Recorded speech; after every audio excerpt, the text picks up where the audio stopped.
championship has been captured by the Indiana Pacers. Steely throws a quest. He wins the 110th running of the Indianapolis 500-mile race. This is the Fan Morning Show with Kevin Bowen and James Boyd. Herbert over the middle finds Keenan Allen. Down the middle, caught, first down and much more. Keenan Allen. Wow, and that ball was tailing. You can see the wind right here. It makes it get upfield, but Allen goes up way high. Over the middle. Keenan Allen. Touchdown. It doesn't get any better than Keenan Allen.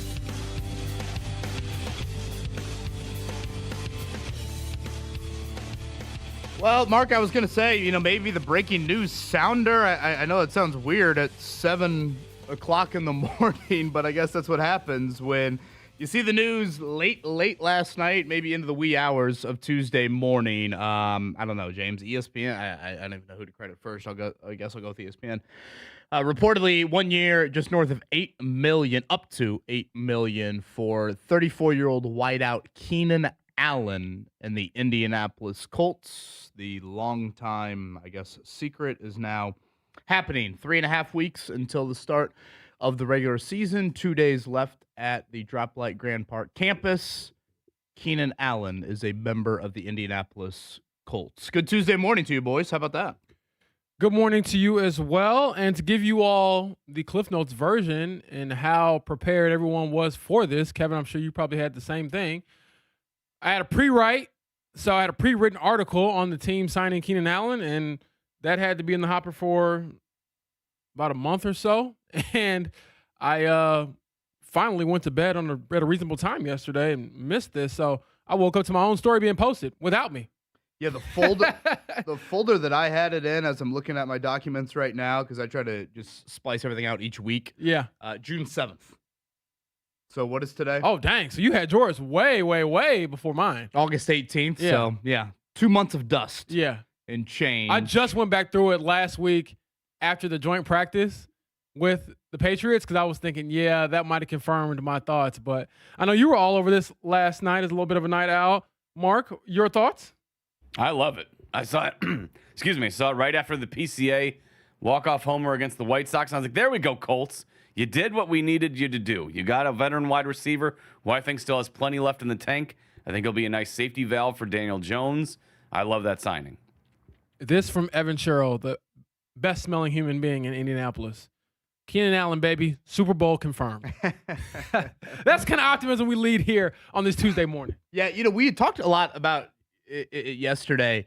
I thought the warts of the wide receiver group were starting to show up more and more. I think you go about the past week, James, and it was like, man, boy, Josh Downs should almost hold out for the Colts right now with how, frankly, desperate they are to just target him and Tyler Warren at all. What's the last practice we saw? Sunday. What happened in the Sunday practice? Daniel Jones was 4 of 11, 4 of 10. His 4 completions. Josh Downs and Tyler Warren. What happened in New England? What happened this was starting to become more of a common thing that seemingly every practice it was number 2, number 84, or no one. And so, that there are a couple questions I have along those lines, James. First off, why now? Keenan Allen is joining the Colts 2 weeks after he joined the Chargers last year. That's a Keenan Allen question. Why? Why is it this late into training? Will he practice tomorrow? Part of me thinks no, but I don't know. Maybe he will. Why this late? Is it Alec Pierce related? Is that a question we should have? That's a fair question, I think. Has that injury started to get deeper into the month of August? Is that contributing to it? One thing about Keenan Allen that is truly remarkable, and honestly, I think this might be the strongest candidacy for him in terms of the Hall of Fame one day. The dude falls out of bed and produces. Yeah. Because 34-year-old wide receivers, and we can get into this throughout the show, 34-year-old wide receivers, they don't do anything in the NFL. They certainly don't do anything in the present day of the NFL. I don't need to remind Colts fans about older wideouts. The Andre Johnson era, with Andrew Luck at quarterback. So what Keenan Allen did last year with Justin Herbert, hell, Mark, what he did in this 1 year with you guys in Chicago, he just falls out of bed and produces. And right now, the wide receivers that the Colts have fallen out of bed, they look like Mark yesterday after the bachelor party. Yeah. And so no one was stepping up. So, yeah, I think it makes sense. Obviously, there are questions, how much is left in the tank? Again, where are we at Pierce related, things like that. But from a cerebral standpoint, Shane Steichen has gushed about him before as kind of a quarterback of the receiver group. So you would think that meshes exactly with him and Daniel Jones, et cetera, et cetera.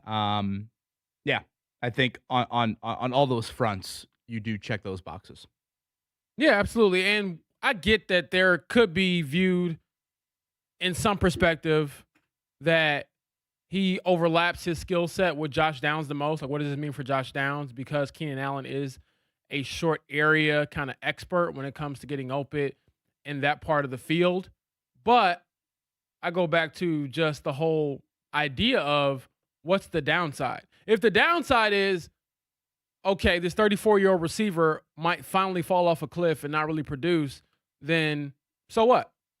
Yeah, you might pay him up to $8 million. I think that's probably a lot of incentive base. So if he doesn't really produce, then he wouldn't be paying him that much. But the point is, you have the cap space, you have the need, and he's willing to come play for you in a system that's very familiar to what he played in previously.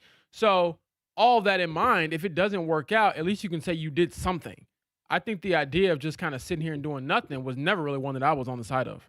Yeah, and I kind of go back to a question that I threw to Nathan Brown yesterday when he joined us. It's August 18th. You go back to July 18th. Okay, a month has transpired. Do you feel better, worse, or the same about the wide receiver group? I would say I feel worse. A little bit is Pierce health related, and a lot of it has to do with none of the others really step forward. And so if you are feeling worse about the group heading into Grand Park, and a lot of people probably wanted the Colts to make a move, because if you look at this offseason, really they didn't touch the Michael Pittman Jr. departure in a very, not even, I would argue, in a somewhat notable way. Again, Zaire Franklin's departure, boom, here's a second-round pick. Nick Cross's departure, boom, here's a third-round pick. Some of these guys that have left the building, they have added with an outside-of-the-building guy with a somewhat notable resource. Wide receiver, you really didn't do it. Deion Burks, the seventh-round pick, no. Nick Westbrook-Akine largely been a journeyman. So I think from that aspect, you do. And, I am curious too, James, does this then send somebody off the roster? Does this say Laquan Treadwell's done? Is this a Nick Westbrook-Akine's fighting for his spot? Typically that 6 wideout is a return guy. So Anthony Gould or Coleman Owen or somebody like that would still be safe. What does this do maybe to a wide receiver roster spot? So if I had to guess right now, and it's funny you mentioned that, I just put out my 53-man roster projection this morning, and I put in the first comment, hey, guys, I will update this because inevitably someone will comment and say, you don't have Keenan Allen on here. Well, I didn't know he was going to be on there when I wrote this however many hours ago. But the point is, I think that he definitely will take a spot up, and if I had to pick one, it will be Laquan Treadwell because of the reasons you just listed. The special teams expertise that you get from Coleman Owen, the versatility that you get from him. Anthony Gould, kind of the same vein. I think I had him on the outside looking in, actually. And Laquan was kind of like my last receiver on this list. So, yeah, I mean, it's a tough break for him, but it just makes a whole lot of sense for the team overall. Just to remind everybody, the Colts, nothing today from a practice standpoint or yesterday. They'll start those joint practices coming up tomorrow with the Atlanta Falcons, and then camp back to their facility after that. I guess I shouldn't even say camp. It's probably a little bit more, maybe a week of camp in their eyes, and they'll kind of pivot to some regular season focus there after that. So we will hit on this plenty on this Tuesday morning. We'll talk a little Atlanta Falcons coming up. Daniel Flick going to join us from the Atlanta Journal-Constitution, and then Scott Docterman from The Athletic. Talk a little college football. The AP poll coming out yesterday. Are they overlooking Kurt Cignetti's Hoosiers? Well, you know him. He's going to find a way to make it seem like that. 6th in the AP poll, which I think that's where they were in the coaches poll. Yeah, I think they're a little underrated, personally. Braden Smith on a 2-way deal. That became official yesterday. Mark, you guys got the MVP on the north side?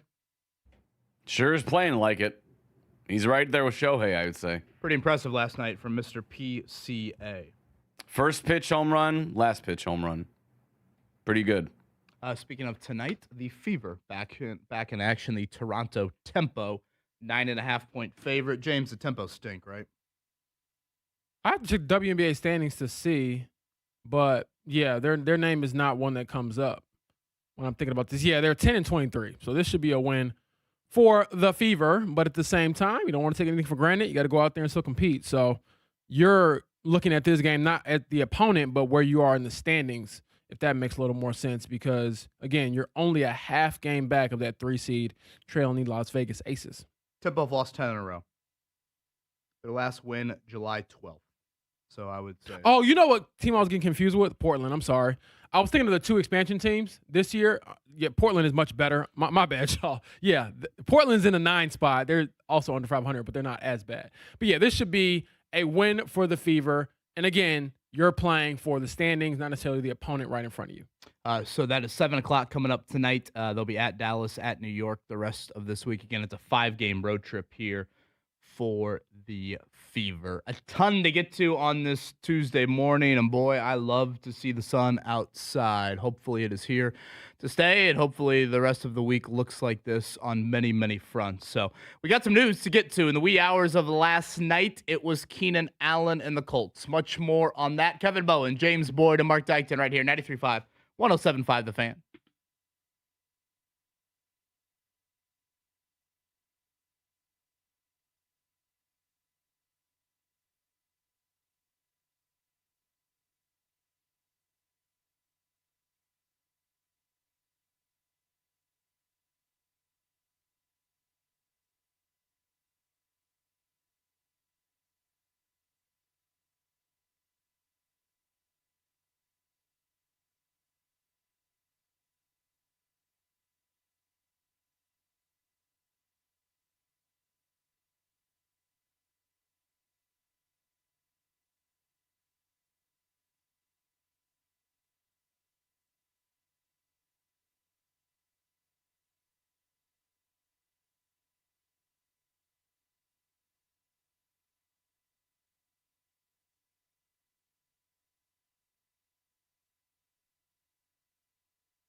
Checked Out.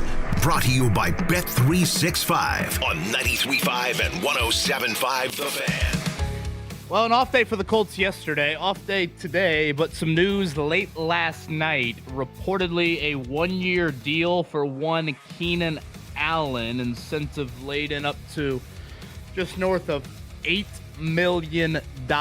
James Boyd, something we pondered quite often over the last few months. It now is coming to fruition.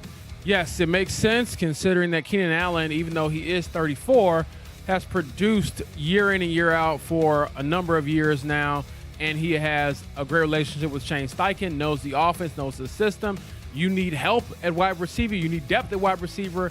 You check both boxes there. You know, much more on this throughout. A couple of questions here on the text line. Shane, isn't it as simple as Keenan Allen wanted to skip training camp? Ryan mentions was the hold up some of the contractual stuff. Yeah, these are all good and fair questions. James, for what it's worth, Keenan Allen joined the Chargers last year on August 5th. So, you know, you're looking at about 2 weeks earlier than him joining the Colts. By all accounts, offense is very similar. Yeah.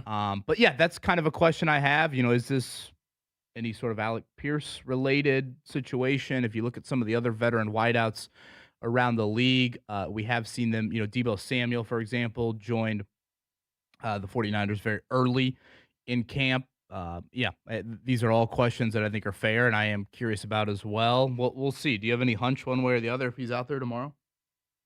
My guess would probably be no, just because logistically you probably have to get to Indianapolis, pass your physical, do all the things that make everything, you know, concrete. And so I wouldn't expect him to be out there tomorrow or really Thursday either. So again, those are two joint practices, 3:00 start times each of the next 2 days. So that starts Wednesday and Thursday. I believe JMV will be out there coming up to have your afternoon coverage. Tonight, the Indiana Fever taking on the Toronto Tempo, and James is one that needs to be in the W category. Yes, absolutely. As we talked about a few minutes ago, the Tempo are pretty bad this season. And for the Fever, of course, you got to play who's in front of you, but you're looking at the standings. You're a game or a half game back, I should say, of the Las Vegas Aces for the third seed. You want to keep climbing so you continue to get more home court advantage throughout the playoffs. Yeah, so again, 10 straight losses for the Toronto Tempo Fever. Right around a 10-point favorite for tonight. You can hear our coverage beginning at 6:30. John Nolan and Bria Goss, north of the border. ESPN for that tip coming up 7 o'clock. I feel like they've been on ESPN a whole lot lately. Coming up tonight for the Fever. Mark Dykton, pretty special last night from the north side, and Mr. Pete Crow Armstrong. High fly ball. That's to right. That's back. That is gone. Ball game. PCA walks it off in the 10th. And the Cubs knock out the Sox in 10. Not too shabby. Member of the 30-30 club now, 30th home run, 30th stolen base of the year. Not too bad. I'd say a little juice for that series, right? Oh, yeah. This is probably the most important series of the Crosstown Classic that they've had in years. Yeah, I like that. I like that early in the week. Reds split with the Cardinals. Kind of a quiet day. Major League Baseball typically on Mondays. Indianapolis Indians back at home this week and next. The rare back-to-back homestands for the Indians. Braden Smith on a two-way contract. That became official yesterday with the Indiana Pacers. So that means they'll keep that 15th roster spot open. I think that's a very smart move. You go the course of an 82-game season. You don't know how injuries or good and bad play will occur. So I think that makes a whole lot of sense. James, what's the number on that? Braden Smith has to play X amount of days with the G League. Yeah, I have to double check with you on that. That's a Tony East question, but I think it's somewhere in the range of 50 NBA games. Like, you can't go over that amount and still be on a two-way deal. And you can still dress, right? If you dress, it doesn't count. Yeah, there's some like nuance there.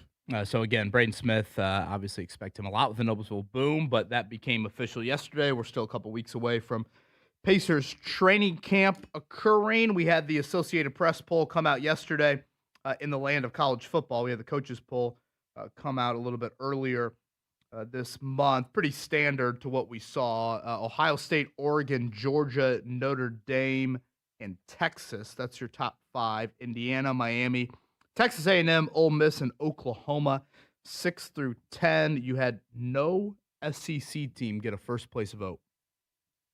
I think I saw it was the first time since 2015 that not a single SEC team got a first-place vote. Like the Coaches Poll, Indiana actually got a good amount of first-place votes. Ohio State, Oregon, Indiana, Notre Dame, and Miami, your first-place votes with that. Did I see Live Golf is canceling their concerts for this weekend? I'm surprised you didn't lead the show with that. No Thomas Rhett.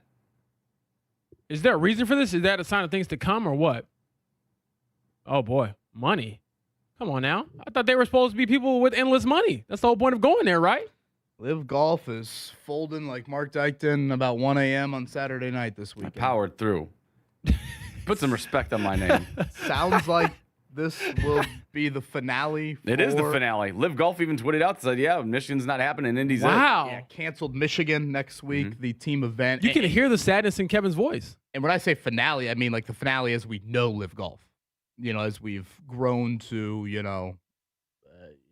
EDM concerts meet golf, or however they have pitched themselves over the last few years. I don't know. Weather looks fairly good. And I in all seriousness, I heard this from people that attended it last year.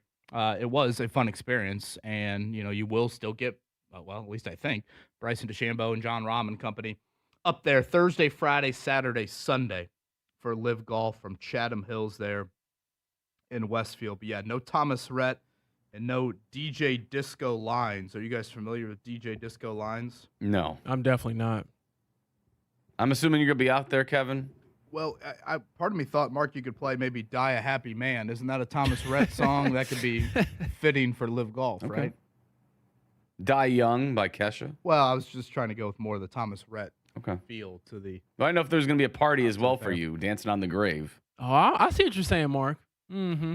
He's trying to take the high road this morning. We Too know, much traffic Kevin. on the high road, A Kevin. lot of good people have put a lot of time and effort into... They're me. Rocks. A lot of similar people up at Grand Park that are also, trying to effort things up there at Chatham. Mm-hmm. My thoughts on Liv are pretty well known. You don't say. By the way, did you come across Bryson's girlfriend's pictures in that weight room? Yeah. That's really specific. I still have not Googled this woman. Oh, boy. Yeah, I would say safe search, put that on. Is that Bryson's silhouette on the punching bag? Did I see that? I know your eyes were probably looking elsewhere in the picture, but did I see that? I don't know. Did you want to throw a jab all of a sudden? Well, my thought is, like, do you really want your own face on the punching bag? Like, isn't that supposed to be, shouldn't Bryson have, like, Rory McIlroy's face on the punching bag? I was a little confused by those pictures, but I have a feeling your eyes were looking a little bit It was like him with like a elsewhere. Kangol hat on too, wasn't it? Yeah, that's kind of his patented thing, right? Is it Bryson or Michael Jordan? What's going on here? Keenan Allen to the Colts. Much more on the other side. Fan morning show here. What looks to be a very nice and very needed Tuesday morning here in Indy.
with all I got is your hand in my hand. Baby, I could die a happy man. This is the Fan Morning Show with Kevin Bowen and James Boyd. Happy man, baby. You're sick, Kevin. Kleenex or two in there, Mark. For what? Dot my eyes here. Oh, yeah? Your favorite live golf memory of all time, Mark? Oh my gosh. I don't know. I guess probably at first, like all the guys that were defecting to it, and then, hey, they got big bags of money. And now they're like, oh, I guess we'll pay a fine and go back to PGA. Tail between our legs. John Rahm, I'm looking at you. Yeah, this is from Kyle. Bought tickets to live to take the kids to Thomas Rhett's. Refund pending. We'll report back. So yes, the concerts for Live Golf canceled for this weekend up at Chatham Hills, but the show will go on. The 72-hole show, that is, and it sounds like could be the final Live Golf event, at least as we know the Live Golf Tour ever. That news item, much more on the back burner, although, James, that'll be taking place, a mile north of where we will be Wednesday and Thursday. We will be out at the Droplight Grand Park campus. It's Colts, it's Falcons, and it's one Keenan Allen. Number 13, pretty open, right? Yes. I'm trying to think who wears it right now. Is it Laquan Treadwell? Yeah, I guess it is Laquan Treadwell, which I did a 53-man roster myself, and that was the one I took off for Keenan Allen. Maybe I should have taken Nick Westbrook and Keenan off.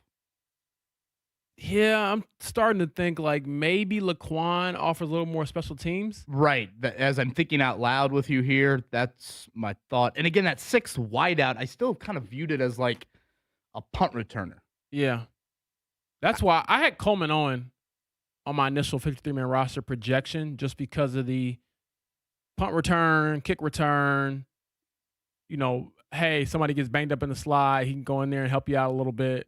That's kind of how I looked at his role and why Laquan was a easier person to leave off initially.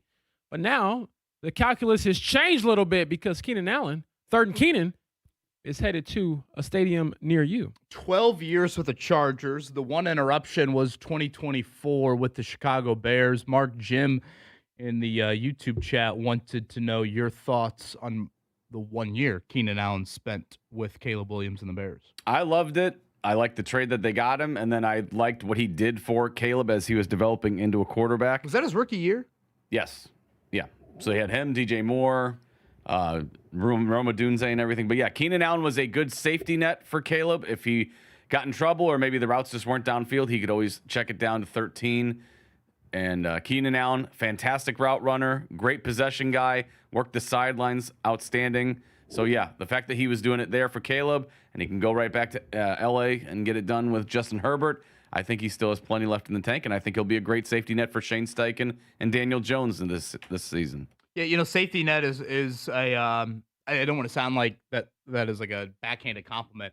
I think it's a good way to describe what Keenan Allen has been throughout his career. I would say like down the field stuff, probably not going to be something that his game is. In a lot of ways, I do think he kind of fits Michael Pittman Jr. and from an underneath, reliable, to really feel his presence in a box score, it might have to be 6 or 7 catches in a game. But again, if Alec Pierce is healthy, then that's kind of the compliment you need. I know stylistically he was a slot receiver for a lot of his career, so I am curious just exactly how that makeup will look with Josh Downs. But I do think from a, again, how do you fit in a wide receiver room? I go back to Ed Dodds, the assistant GM, talking on Sunday, the complementary pieces in a wide receiver room.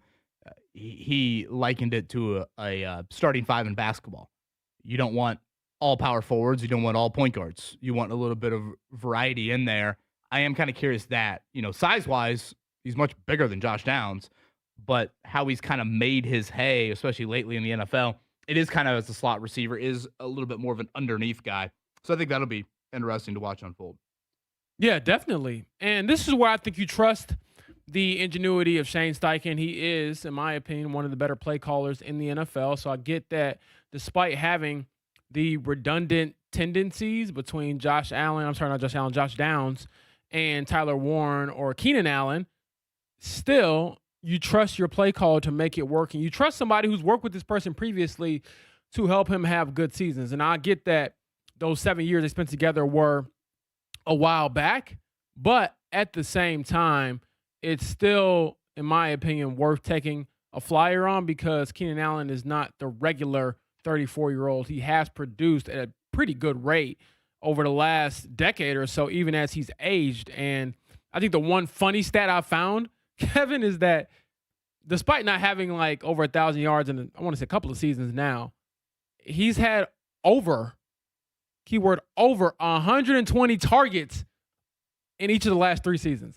I think that number will go down here in Indianapolis, but man, boy, when he's on a team, he gets a lot of work. Father Time worry you at all? It does, because I think, and actually I've seen it in our text line in the YouTube chat this morning, people are debating like, okay, is he going to fall off the cliff? When does the end kind of start creeping up? And I will say, just watching sports and covering it now professionally for about a half decade, I do think the end comes faster than we give it credit for. Sometimes guys are good, and then like that next year they're just not. And there's no other reason other than Father Time. So it does worry me a little bit. But again, my whole thing is, if this is the best wide receiver that's left on the free agent market, he has rapport with your coach, why not just go for it? If it doesn't work out, I mean, yeah, we'll be critical, but like, I won't be critical of the decision to sign him. I'll be more critical of like his actual play if he's out there and not producing, more so than, okay, well, you should have just signed somebody else. Like, who else is out there besides him? Yeah, I think your gripe would probably be more earlier in the offseason. You know, okay, that's fair. Doing something a little bit earlier. That's a fair critique. You know, if you want to play the draft game, again, they waited till pick 254 until they drafted a wideout back in April. Yeah, that's probably where the criticism could lie. You know, the thing about Allen, I mean, it's flat out remarkable, his career, and just how consistently reliable he's been since turning 30. And Mark's Bears felt it. Like, he went to Mark's Bears and fell out of bed, and what did he do?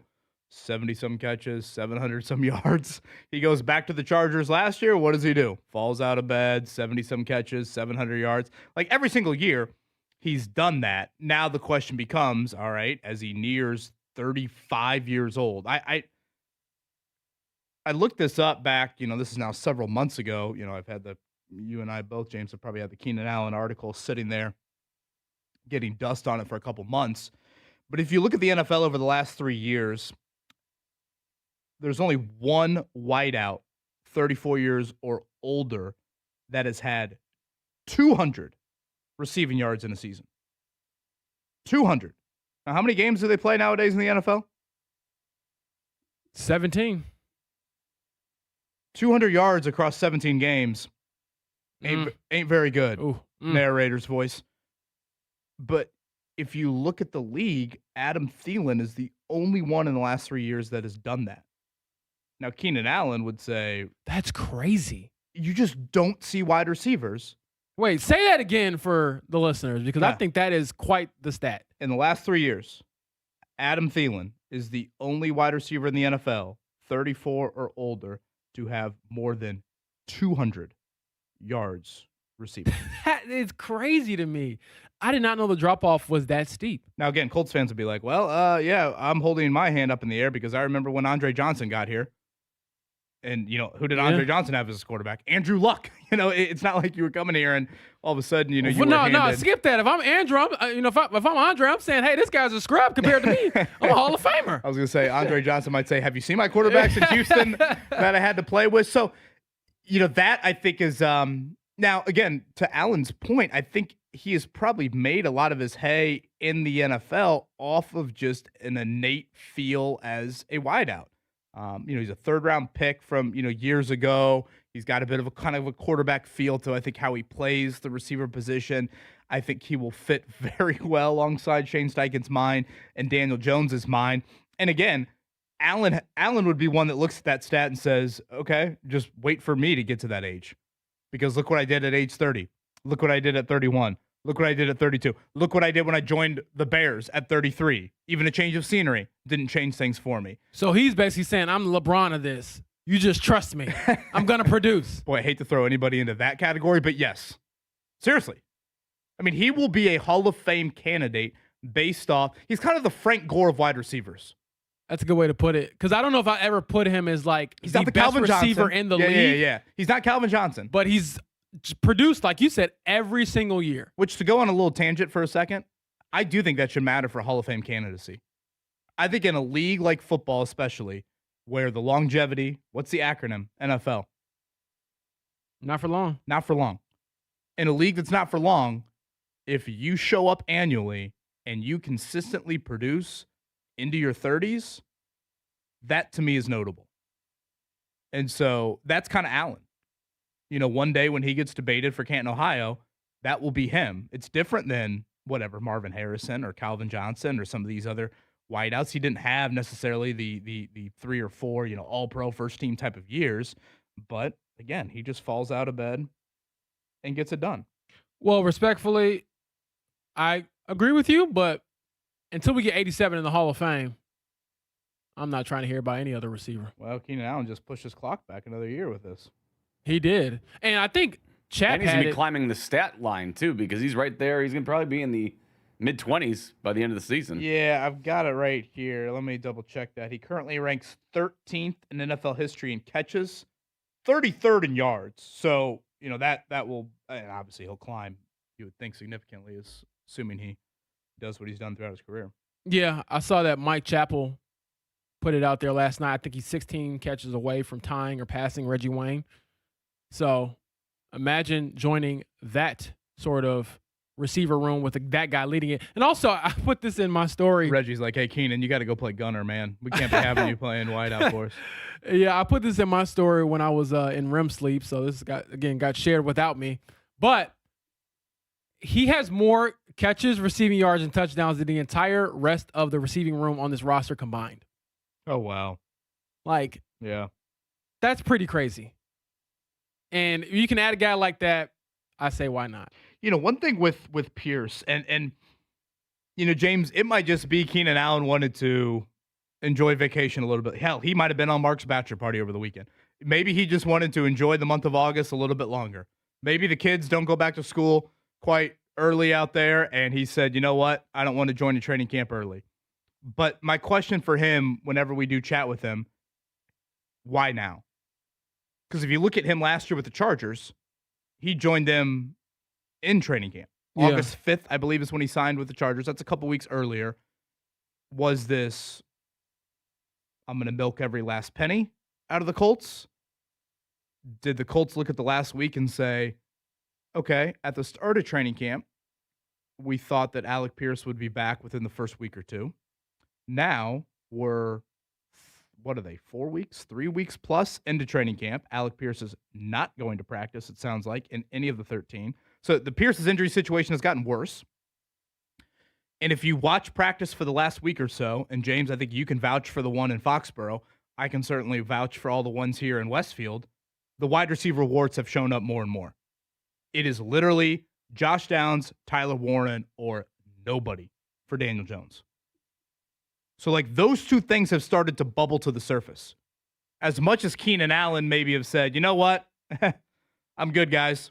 Call me 3 weeks out, and I've ramped it up my entire career, and I'll continue to do it here at the age of 34. Maybe that is the simple answer to it. But I don't think there's any denying, A, the Pierce timetable has lengthened since they originally thought it would at the start of camp. That's true. And my eyes tell you right now that Daniel Jones in the starting offense has struggled. Yeah. Has really struggled the past week. So those two factors I don't think can be completely ignored, whether anyone from the Colts organization wants to admit it or not. If you're Josh Downs this morning, how do you feel? That's a good angle I haven't thought of. Serious question. Going into a contract year, you're thinking, okay, boy. Yeah. A.D. Mitchell, not here. Michael Pittman Jr., not here. I'm gonna get a chance to boost my stock, as he said on our airwaves a while back in training camp, before he closes out the final year of his rookie deal, and then you go and sign this guy. So I'm not saying he's super mad about it, but I definitely think Josh Downs probably in his head is thinking about, okay, what about my target share? What about my numbers? And to be clear, he's not a selfish player. I really thought he showed that last year because there are many times where other receivers might be going off or complaining about their lack of a role or lack of production. But, yeah, things have suddenly changed for him, I think, in a big way. Yeah, you're like, hey, Keenan Allen, how many kids do you have? Do you want to enjoy that a little bit longer in the offseason? Yeah. I think 4 on the Allen family. The Rivers family still dunking on the Allens. I'm saying he's not rivaling Phillip, is he? Hey, we got Phil Rivers and Luke Bryan's son squaring off Saturday, Mark. Maybe Keenan Allen will be in attendance. You still hate Luke Bryan? That song sucked, Kevin. Come on. Oh, man. What song was this?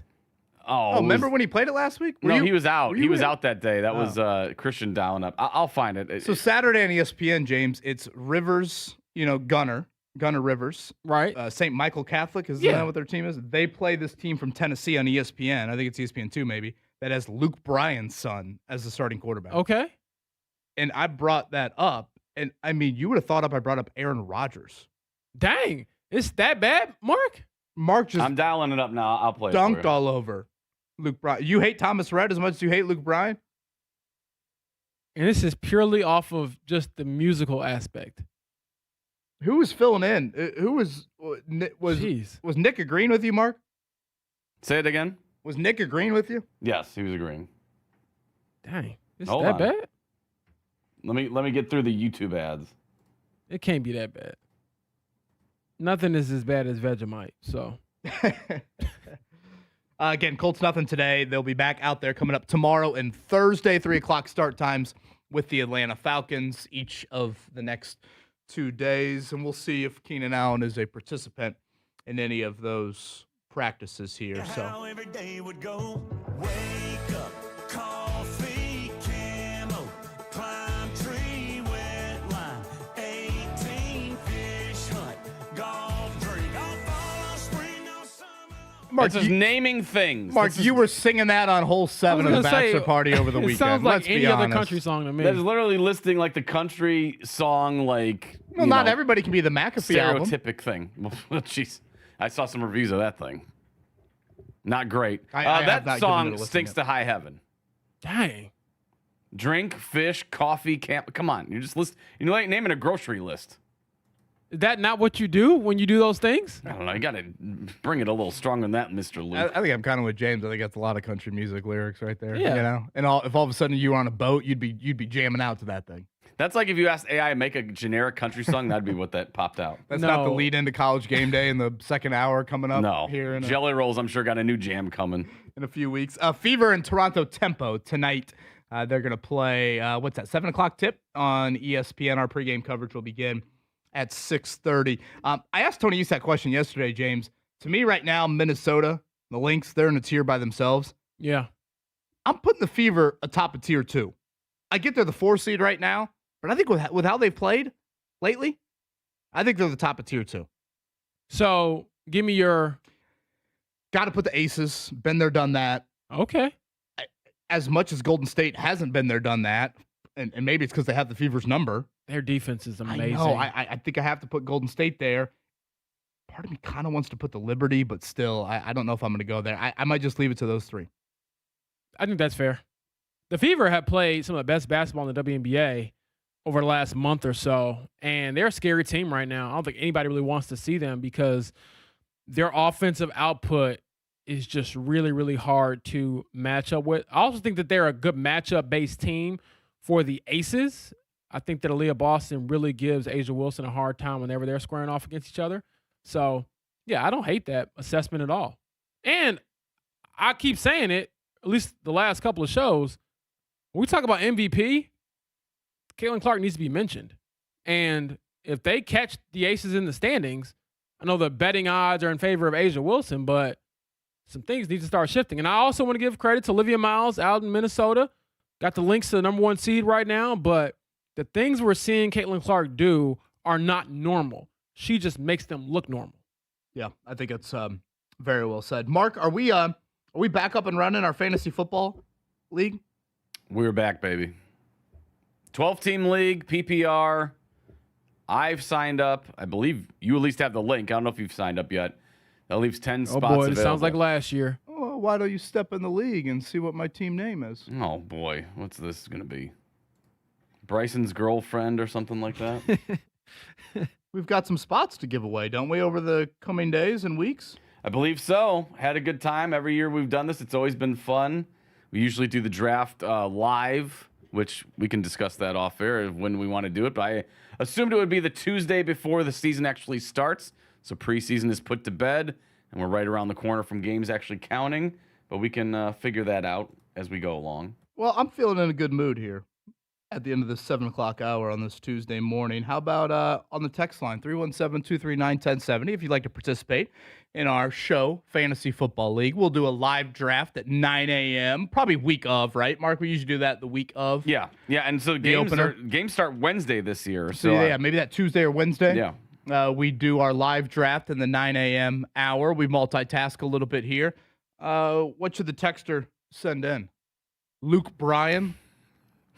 No, I wouldn't want to give that person a roster spot. What do you want, PCA? I don't know what's in.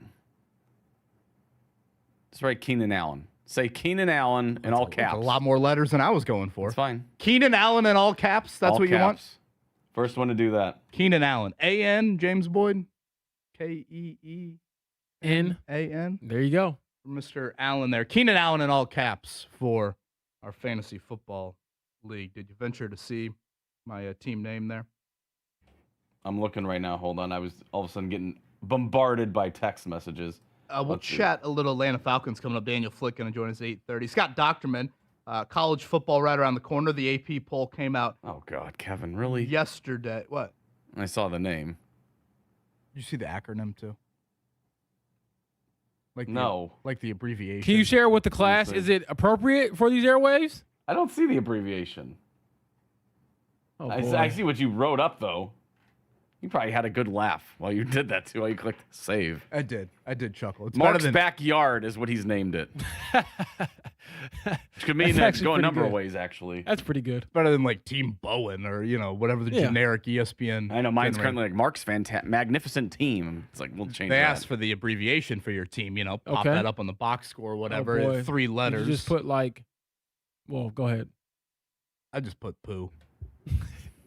It's fitting. I was gonna guess poop, but yeah, 3 letters, poo works. I just went with poo. You better hope your team is pretty good, otherwise that acronym's I going to be know. a I'm like, boy, if I'm going to be the one dressing up as the hungry caterpillar, You eating already all set the yourself food. up here. I saw another one. We were talking about it yesterday, but I saw another one where a dude had to enter in his own town's parade and put his own float up, and he had to sit there and it said, "My team sucks," and he had to go down the throwing, waving candy, all that stuff. I did see that. The Keenan Allens are pouring into the text line. Mark will pick one out. We'll give away one spot in the league coming up each day for the next week or so. That is the newest member of the Colts. Much more on Keenan Allen on the other side. It is the Fan Morning Show, and it looks to be a beautiful Tuesday. Thank the Lord here in Indy.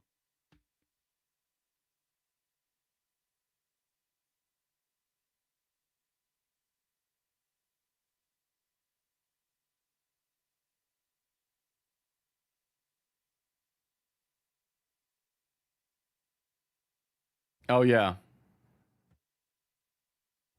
Yeah, I think he got her on, but it was 2 minutes before we had to go to break, and I don't know.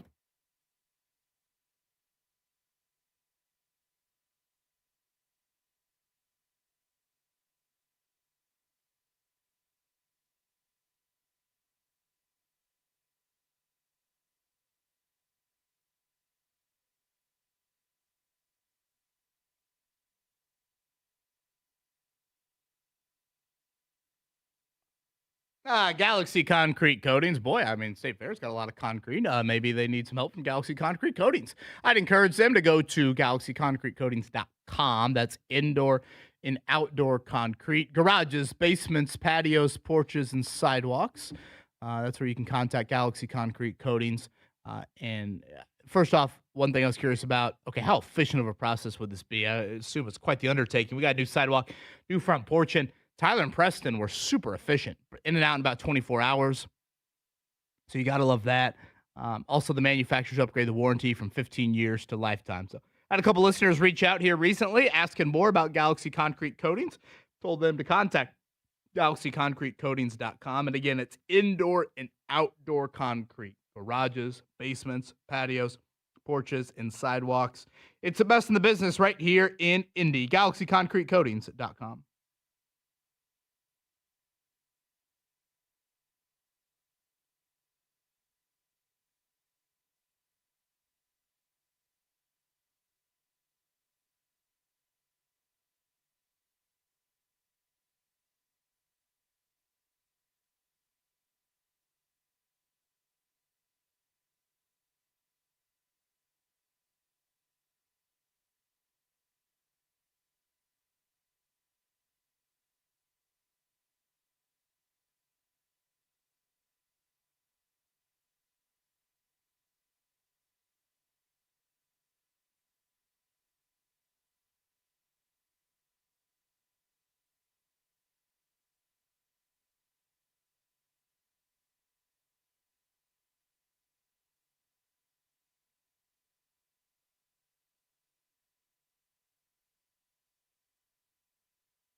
This is the Fan Morning Show with Kevin Bowen and James Boyd. Boy, tons of responses on the text line for a spot in our fantasy football league. And Mark, did I see Katie, our defending champ, reached out?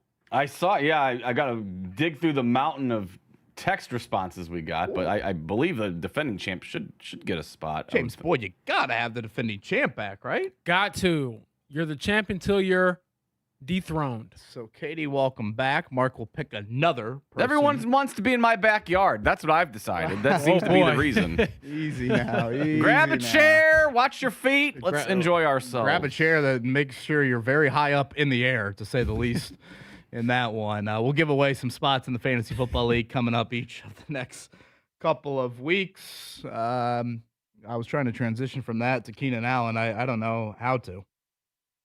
Let's just Your wide receiver core was looking like Mark's backyard, and maybe this makes you the wide receiver room like kind of stunk, and now Keenan Allen, is being the nice spray hose that's washing some of that stink away. He's the candle I used to buy my mom for Christmas every year. The Yankee candle, Bethlehem, wherever you go for your candles. the cookie dough. Oh, that was my favorite. I wanted to buy that each year for my mom. I got one that's like a coffee bean right now. Outstanding. Well, She's like, you making coffee in there? I'm like, no. Something's getting roasted. James, you and I have had these in the hopper for quite some time. Late last night, 1-year deal, just north of $8 million, right? Incentive laden, to be clear. Yes, I just got confirmation myself on that. So per sources, up to $8.32 million. Let's start with the good about this. He has been one of the most dependable, consistent wide receivers, I would argue, in NFL history. Even into his 30s. Like, there hasn't been a drop-off into his 30s. He left the Chargers. He went to the Bears for a year. He still was super dependable, super reliable there. We're talking production that was very similar to Michael Pittman Jr., frankly, from last season. Great on third down. You dropped the nickname earlier? Third and Keenan. Third and Keenan. So you talk about find a way. You talk about making plays, when the game's on the line. That aspect of him. Obviously, he has history with Shane Steichen. Steichen thinks super highly of him, especially in like a more of an intellectual standpoint. So I think that should fit very well with Daniel Jones and Shane Steichen. And lastly, I would add this to James. His signing comes at a time where I think we've seen the worst stretch for the starting offense here in camp. I think the warts of that group were starting to show. I think the production from guys not named Josh Downs and Tyler Warren was glaring. The lack of production, to be very clear. So I almost find it fitting in that sense. Some might point to Alec Pierce injury, which we can get to in a second, but it almost seems like Keenan Allen was sitting in the stands at Westfield, or at least his agent was like, now might be a good time to dial up Chris Ballard, because I just watched a 4 of 11 day where Daniel Jones threw 2 interceptions, and his 4 completions were all to Tyler Warren and Josh Downs.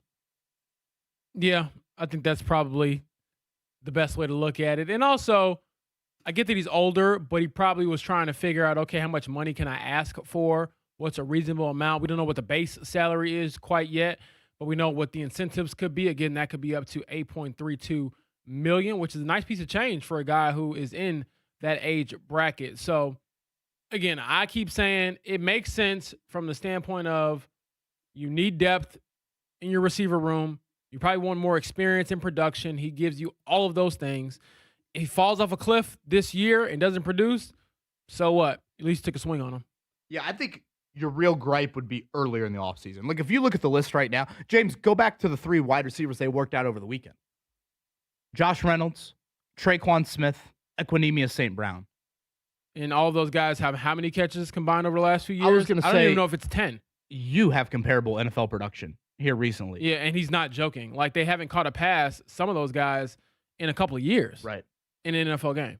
Whereas Allen, again, I mean, his numbers last year are similar to Michael Pittman Jr. I see some people asking about injuries. I mean, last year he played every game. Mark, with your Bears, he played every game but 2. I mean, I get you have a little bit before that, but, you don't have a ton of injury history here recently with him. He's been very dependable. Yeah, so I don't know if I'd go there. I'd say just more in general, father time being father time.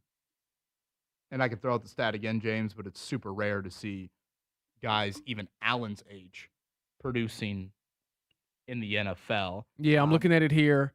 So he has 9 straight seasons of at least 65 receptions, 700 receiving yards, and 4 touchdowns. That's pretty good production. Like his down year last year, 777 receiving yards on 81 receptions for 4 touchdowns. That's stupid consistency, to be honest with you. I mean, that is very rare. Rare air, if I could quote the great late Jim Irsay. Now, he's not going to stretch the field. He's going to move the chains, but not stretch the field. Last year, he averaged 9.6 yards per reception, which is kind of low for a receiver. I believe a career low for him too. Yes. But at the same time, would you rather have him doing something other than, I guess, standing pat and sitting on your hands and doing nothing as a team? Yeah, a few gripes or a few questions. Again, building off that point, is he too similar to Josh Downs in that aspect of the receiver game? Now, with a healthy Alec Pierce, I think that's a compliment that you would like, but he's done a lot of damage out of the slot. And so I think that is a question that you would have. He is joining the Colts about 2 weeks later than he joined the Chargers last year. Is there anything on that front? And that kind of gets into my next point, James. How much of any is this Alec Pierce related? Yeah.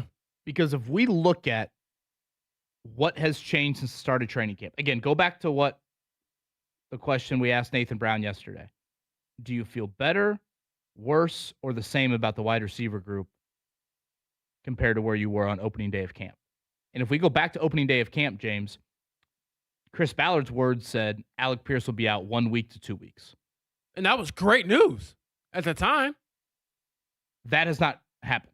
No. Alec Pierce, in all likelihood, will miss all 13 practices at training camp. His absence will be approaching 4 weeks by the time everything gets done. So that has changed. The other thing that's changed, I thought early in camp, remember, like Nick Westbrook-Akine had that nice opening week. Mm-hmm. There were a couple days in there where I thought Ashton Doolin had a couple nice days. I haven't seen that again in the last week. And so those are two things I'd put in the what has been different about the wide receiver group from the start of camp to now as we sit here on Tuesday, August 18th. One is the Pierce timetable has gotten longer, and any hope you had of this wide receiver group surprising, contributing, a guy stepping up, I don't think I can say that. So I am curious, and we probably won't get an honest answer of that, but I'm curious how much, even Deion Burks, if you're holding out hope for the 7th round pick out of Oklahoma, I'd question if Deion Burks should even be on the roster right now. Yeah, I don't think I had him making the cut on my projection, mainly because I just haven't seen enough from him from a pass catching standpoint to make him more valuable from a special teams standpoint than other guys. Like, I'd probably trust Anthony Gould more than him. I trust Coleman Owen more than him when it comes to special team stuff. And yeah, again, if we're having debates about that, why not bring in Third and Keenan? Third and Keenan just sounds good. That's a good nickname. Like, I'm not always a fan of every nickname. I think the summer just like, could been a little more creative, but that one I like. And I think the Colts will like it too if he actually lives up to it this season. But again, I go back to give Josh Downs a camera and a mic this morning. Mic him up for Wednesday's practice, please. He's not loving this, is what you're saying? He probably isn't. He's going to be a professional. To be clear, I will give him credit. The man had a career low in receiving yards last year because of the arrival of Tyler Warren, and he never made it a big deal. But he also told us, and he has told us repeatedly throughout the offseason, this year I'm going to get more opportunity. Pittman isn't here anymore. A.D. Mitchell isn't here anymore. Then they bring in a guy who has more receptions, touchdowns, and yards than your entire receiver room combined. This question was from Matt, and Matt was referencing, Mark, I don't know if you caught this yesterday, because I know, when we walk in studio, we do hear the previous show playing before us. And did you hear them have that conversation about teams that are all in for this year? Yeah. And they mentioned the Colts as an all-in team. Matt goes, did you hear the ESPN show on prior to you? They said the Colts are the only team that made all-in moves and has a 0% chance to win the Super Bowl. Jeez. Nationally, first off, I think it's really hard to keep a decent pulse on all 32 teams. I've always thought that'd be a difficult thing to do from a national standpoint. So I guess I'm giving these people an out. But I guess I struggled to be like, did the Colts really go all in this offseason? I mean, I understand they paid their quarterback a lot of money and they don't have a first round pick. And I guess they are older, maybe in some spots of the roster, but I don't think I would call it all in. You call that pass rusher all in? Right. Effort? I wouldn't. Yeah, I mean, and they have sat on a good amount of cap space here. and again, the Keenan Allen signing, I don't know if all of a sudden it's like, oh, that's an all-in move. And when I hear the phrase all in, like when Jim Irsay said that, like the chips are all in, I want to say that was, I could be wrong on this, but I thought that was prior to maybe the 2020 playoff season. Like All chips in. Period. I always forgot about the period part. When I hear that, that to me is like a team has just made a long playoff run, or a team has been a playoff team and they had an early exit. I'd qualify, honestly, the Pacers as much more of an all-in team when you look at the trade for Zubats, when you look at where they are from a luxury tax standpoint. Like, that to me is all in. And again, the Pacers have recent playoff pedigree that is incredible compared to the Colts. I mean, the Colts haven't made the playoffs in 5 years. So I guess I kind of struggle with the old all-in phrase. Yeah. I think that might be the semantics that keeps tripping you up. And rightfully so, because I don't know how we can view this as being all in when so much has changed. And they just have sat on so much cap. Is it the Sauce Gardner trade from a national perspective where they're like, well, they get away 2 first-round picks? Yeah. I think it's that and probably the Daniel Jones. When you combine both of those. Yeah. And then you give your up-and-coming receiver a $100 million contract. Like, if we go back to the start of the offseason, they really did, from a national perspective, at least start off that way of being all in, because it was like, we're going to put the transition tag on Jones so you can't leave. We're going to lock Pierce up right away so he doesn't leave. And then we were all like, okay, they're cooking with gas. And then the gas kind of went away a little bit and we got the electric stove. Although I have an electric stove, and I must say, I do have an electric stove. Oh, boy, when they call you and they're like, you got gas or electric? Oh, my God, jeez. Shows you how much I know. Yeah. I mean, whatever gets the Dino Nuggets to crispy. Exactly. That's all James Boyd cares about. Exactly. But I tend to think, okay, gas, flame, no flame, electric. One thing, too, on the oh, boy, now you got me hungry for Dino Nuggets, and I lost my train of thought. Oh, it's fine. It happens. What the hell were we talking about? Keenan Allen, brother. Thomas Rhett. I mean, come on now. The biggest I signing. Could die a happy man. Oh, boy. Yikes. Who'd you pick for the fantasy league, Mark? Saw a lot of people who were agreeing with you on the country music. I don't think he's written back yet. Let's see. Yeah, I'm still waiting. Katie, I've sent her a follow-up. Greg is the guy who got it. He has not written an email back to, Are you going to give Greg a time? Into showtime. Oh, okay. Look at that. On the clock. Mark Dykton dropping the hammer there. When I hear all in, James, I remember now. Before last night, oh boy, their most notable free agent signing was Arden Key. Okay. I can't call any team all in. The list of Arden Key, Nick Westbrook-Akine, Michael Clemens, and Akeem Davis-Gaither. Am I missing anybody here? I can't call that all in. That isn't Jim Irsay standing by the plane, all chips in, period. Yeah. Okay, now if all of a sudden Trey Hendrickson, boom, and you had done some other stuff, yeah, okay.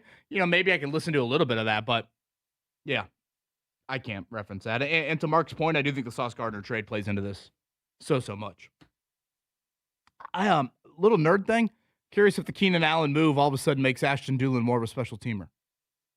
Ooh, I don't hate that idea. So now Dulin goes back to being primarily a gunner. I don't primarily hate that. Being a return man. And then selfishly, I probably keep Westbrook-Akine at that point. So now you're keeping Westbrook-Akine and Treadwell, and you're cutting Anthony Gould, Deion Burks, and Coleman Owen? No, I'm keeping Westbrook-Akine over Treadwell and Owen over Treadwell, because Dulin gives me special teams prowess as far as the defensive side of special teams. And then Owen probably gives me a little bit of versatility on the offensive side of special teams.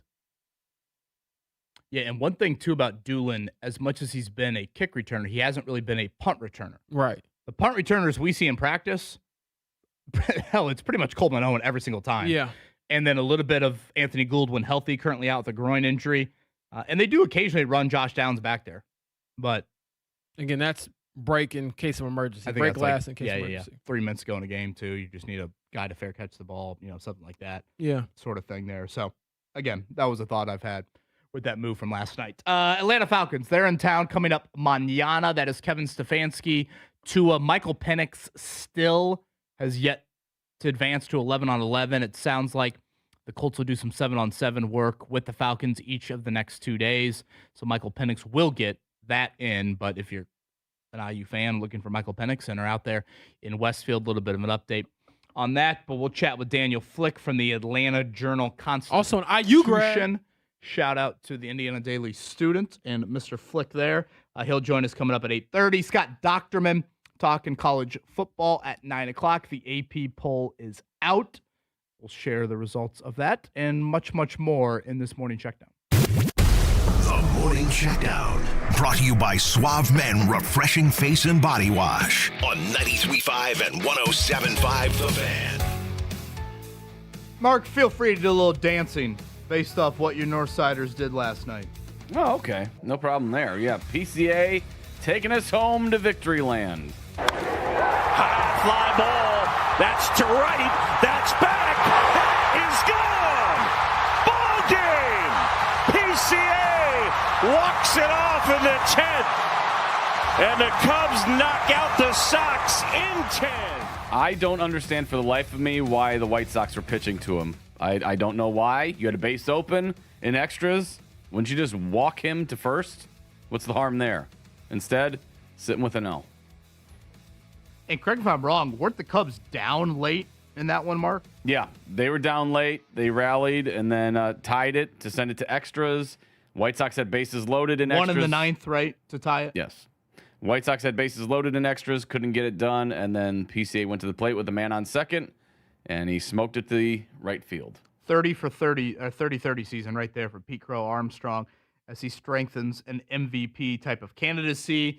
Reds split with the Cardinals. Kind of a quiet Monday in Major League Baseball outside of that. Indianapolis Indians home here this week and next. Actually, back-to-back homestands for the Indians. Tonight, it is the Fever. It is the Tempo. That is Toronto, north of the border. The Fever, a big old favorite. And I said the Tempo stink, and I feel like there's some merit for that. They have not won a game since July 12th. Where were you on July 12th? Trying to think, where was I on July 12th? Was I out of town? I might have been. But, yeah, nevertheless, this should be a standings game for the Fever. You're looking at trying to get to the number 3 seed. Got a chance to gain some more ground tonight. If you pick up, I think, their 5th straight win. They've won 9 of their last 11 overall. So they're rolling right now. And as I keep saying, Caitlin Clark, MVP candidacy, it's getting real. Heavy favorite, close to about 10 points for the Fever tonight. That is ESPN, along with, of course, our airwaves, where you can find John Nolan, Bria Goss, and McTidrow. Have your pregame coverage coming up at 6:30. Braden Smith, that 2-way contract official with the Pacers. So I would assume a good amount of Noblesville boom time for him, but also is eligible to play quite a few games with the big league squad as well. That means the Pacers will keep their 15th roster spot open to start the season. I think that is a very smart move for flexibility purposes. You never know how injuries can unfold. Hell, the 1 year where they lost, James Wiseman and Isaiah Jackson, like in the first week of the season. Yeah. So you just never know. So I think it's smart to have a flexible 15th roster spots. What else we got? Colts again off today, and then 3 o'clock start times each of the next 2 days. What's on your mind for joint practices, James, outside of will Keenan Allen participate or not? Yeah, that's definitely number 1 on the list. I would just say, how does the offense look going up against another team? Because unlike having to get the reports from me and others, Kevin, you'll be able to see yourself, okay, all these other receivers producing at all when they get in these team settings, because that just hasn't really been the case, at least in the few sample sizes we've gotten against other opponents and even against themselves over the last couple of practices. So can you find some sort of offensive rhythm there and just other answers to the test that aren't Josh Downs or Tyler Warren? Drake London versus Sauce Gardner, I think, will be one that Sauce Gardner will circle on the calendar. Well, as soon as Sauce slips or something like that, it's going to go viral. That seems to happen very often with him. And, boy, you live that cornerback life, KB, and you are just ripe for those moments. You could have 59 great plays in a game, and that 60th play could get you. Yeah, it's very well said. We can maybe get more into this later in the show or even tomorrow, but I'm a little concerned on the Mooney Ward front. It's now a week plus with a back issue. We did not see him out at practice at all Saturday or Sunday. And I'm nervous on multiple fronts. A, unfortunately, Javarius Ward's recent history of wanting to play in the NFL or debating possibly retiring from the NFL. B, the cornerback position I think is beyond critical for this upcoming season. And then, I still have skepticism about the pass rush. I still haven't seen enough in the edge pass rush. And I think in order for that group to be potentially potent, you need your corners to be locking them up.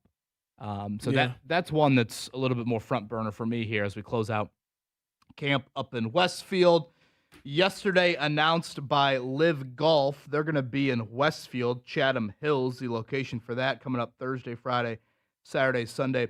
They've announced that the concerts that were scheduled to happen have been canceled. This was Thomas Rhett, greater than Luke Bryan.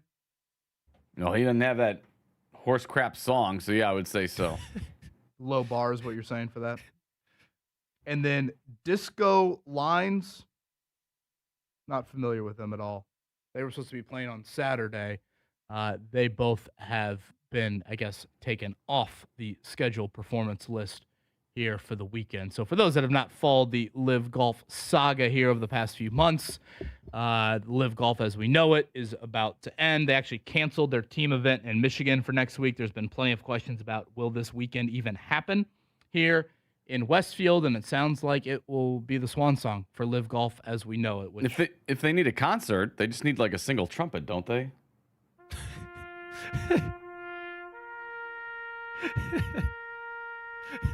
As Bryson tees off and shanks it into the woods.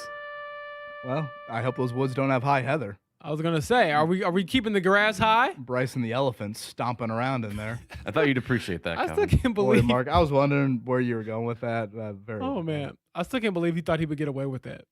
Like, there's a camera, right? We can see you. Well, did you see Bryson's pictures from homegirl in the old weight room? I say he's also got his face on a punching bag, so he's not really clear thinking. I don't know if that's the only place he has his face, to be honest with you.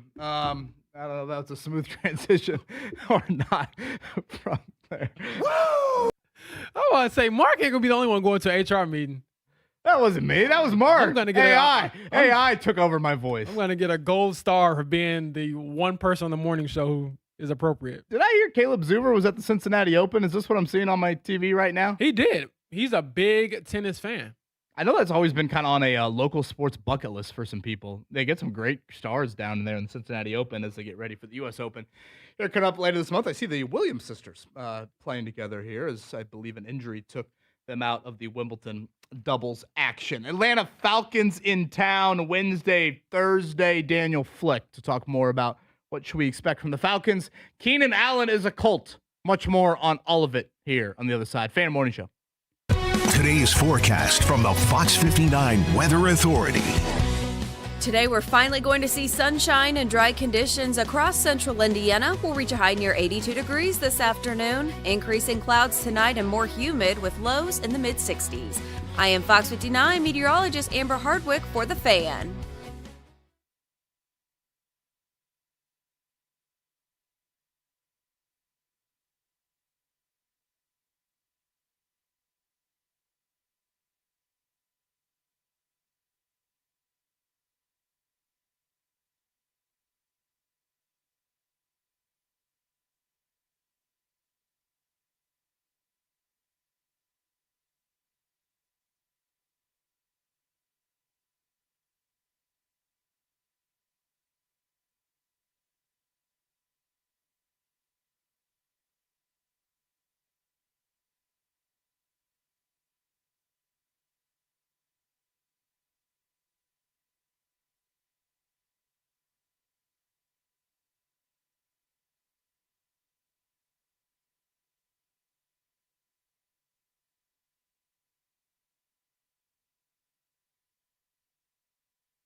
Yeah, I'm afraid, like I'm scared as a dog, but I've got a new song and I want y'all to sing along. Sing along. This is the Fan Morning Show with Kevin Bowen and James Boyd. Keenan Allen. We'll see the official nature to that. Colts are off today, but the reports late last night, 1 year incentive-laden deal just north of $8 million. And will he practice when the Atlanta Falcons come into town tomorrow and Thursday? Much more on that opponent and the Falcons. Let's head to the hotline and the Zoom action right now. Daniel Flick joining us here. This is IDS legend. Is this Indiana Daily student legend Daniel Flick on the ones and twos? Let's go. Daniel, can you hear us on this Tuesday morning? Daniel appears to be a little frozen. He looks good. AirPods are in. Yeah, I know. Well, in the meantime. Shocking the Zoom isn't working at 8:30. Is he muted? He might be muted. I don't know if he's muted, but he's just not moving on the screen there, Mark. So apologize for technical difficulties on that. We'll try to get him here quickly. But nevertheless, I do think this joint practices that are coming up, Kevin, are important for this Colts group. And another evaluation point here, the final evaluation point in training camp. Yeah, the Falcons, they got smoked in their preseason opener by Denver. Tua was struggling. Again, Michael Penix still not yet cleared for 11 on 11. Daniel, do you got us? Yeah, guys, you got me. Let's just reset via the phone, if you don't mind, here on this Tuesday morning. So, again, they got smoked in their preseason opener. Kevin Stefanski, their new head coach. I've always felt this about the Falcons, though. I feel like they've got a lot of individual talent. You know, Bijan Robinson and Drake London and, Jesse Bates on defense. A.J. Terrell is really one of the better corners in the entire NFL. I know James Pierce has been suspended for the first, I think it's 8 games of the season. But, James, I go back to that game in Germany last year. I thought their pass rush really got to Daniel Jones. Boy, you were having a morning in that game there. So Atlanta's got some talent. They just, they're kind of like the Colts. They haven't been able to get in the playoffs in several years now, and they're in a horrible division. Yeah, and I always worry about the teams that have all the skill players and all the premium dudes without the quarterback position figured out. You got a bunch of dudes that can make it happen. It's just, do you have the person to deliver them the ball? And we can go to the hotline now to talk to Daniel Flick. Daniel, are you with us? Yes, guys, I'm here. You got me? Yeah, we got you. Sorry about that. Sometimes, You know what? Zoom, and this happened to me, Daniel, morning Zooms, whether it was for work or school, don't always go as planned, but we appreciate you taking the time. And again, that's Daniel Flick. He covers the Falcons for the Atlanta Journal-Constitution, also is an IU alum. Let's start here, Daniel. When Colts fans are out there at Grand Park tomorrow and Thursday, what will they be seeing at quarterback? Because I think that's the most interesting question for this Falcons team. Yeah, a lot of Tua Tagovailoa is the plan. They're going to do a little bit of 7-on-7, which is interesting. I'm not sure how much of that the Colts have practiced the last, probably since camp opened up, right? It's a whole lot of 11-on-11 around the league, but where Penix is at in his recovery process, he still isn't cleared for 11-on-11. And it's probably going to remain that way for another week or two. So it'll be a little bit of 7-on-7 only for Michael Penix, and then a lot of Tua's kind of what Kevin told us yesterday is it's going to be a lot of ones. Like, they are planning on running their ones for a good majority of the practice. So a lot of good on good, which will be fun to watch. Yeah, the Colts have done a decent amount of 7-on-7, so it won't be that foreign for them. Okay. A Colts aspect of it, but yeah, obviously Michael Penix, a lot of eyes will be on him. Again, Daniel Flick, IDS legend, if I remember correctly, did some great work down in Bloomington. He's with us here on the hotline. Daniel, I think the thing I'm most impressed right now is you guys chart these quarterbacks. Like, we chart them completions and incompletions. Mm-hmm. Are you charting them on what levels of the field they're throwing the football? How are you doing that? So we have a very cool data guy at the AJC. His name's Rahul, proud Georgia Tech alum. So he basically created this chart where we have like levels where if it's 1 to 9 yards, it's 10 to 19, and it's 20 plus. And then there's a handoff option, there's a screen option, it's a really cool tool. And I found that it helps me lock in more at practice. I've found that it helps our readers kind of understand a little bit more. And kind of the origin of the idea was Atlanta's quarterbacks coach brought this up back in June, that they care about completion rate, yes, but that if you're completing like 80% of your passes, but they're all underneath, that it's really not that important. So I was trying to understand a little bit of, okay, who's being more aggressive, who's actually trying to really push the ball, right? And so it kind of originated out of my own curiosity, but it's been fun, man. It's been really neat to have, and it's absolutely brought a lot of value, I think, to our coverage. What a sicko! I thought it was He's outstanding. It's sicko, but you know how people eat up training camp content, Yes. man. Daniel, I need to have a word with you the next couple of days about how to incorporate this here in Indy. Okay, strengths and weaknesses. A position or two of strength for the Falcons and a position or two of weakness, and let's remove quarterback from the conversation. Yeah, I think strength-wise, their back end is really good if healthy. It should be pretty healthy. We haven't seen Jesse Bates in a team period in 2 weeks now. He's got like a small back injury, but he returned yesterday to individuals. So if they're at complete strength, I mean, they've got, of the 11 cornerbacks on their roster, 8 have played at least 3 years in the NFL. So very experienced group, very proven group. And then, with Watts and Hughes and Terrell and Bates, you got a lot of good NFL guys back there who played a lot of ball and really talented group. So I think cornerback and the whole back end in general is pretty strong. Weakness, their pass rush group is rough. They actually had a franchise record in sacks last year, and they return about a little bit over half of that if you include James Pearson. If you exclude him, it's about 20 out of like the almost 60 sacks they had last year. So pretty new group that's ravaged a little bit with James being out, and then Walker, he got hurt early August. He'll be out whole year as well. So they're kind of in a bit of a tough spot of the edge group right now. They're trying to add help on the outside, so that might even happen this week too. But I'd say their edge group is probably it'll probably be a pretty good week for the Colts offensive tackles if I had to guess. Again, that's the voice of Daniel Flick. He covers the Falcons for the Atlanta Journal-Constitution. Also, as Kevin has pointed out, he's an IDS legend, as they say. Daniel, can you maybe explain your journey to covering NFL team? Like, how recently did you graduate from IU, and how grateful are you for the opportunity? Yeah, extremely grateful, extremely blessed, James. I live the absolute dream every day. So I was around Atlanta a good bit in the 2024 season. So I did the entire offseason program and 8 games with SI. I was covering IU basketball and IU football. And then on weekends, I'd travel to go cover the NFL. It was a really fun time. And I don't know how I passed my classes at IU, but it was awesome. But no, and so then last year covered IU the entire year, which is really neat to be able to enjoy that run, my last year in Bloomington. And it was great. And then so I graduated from Indiana May 9th.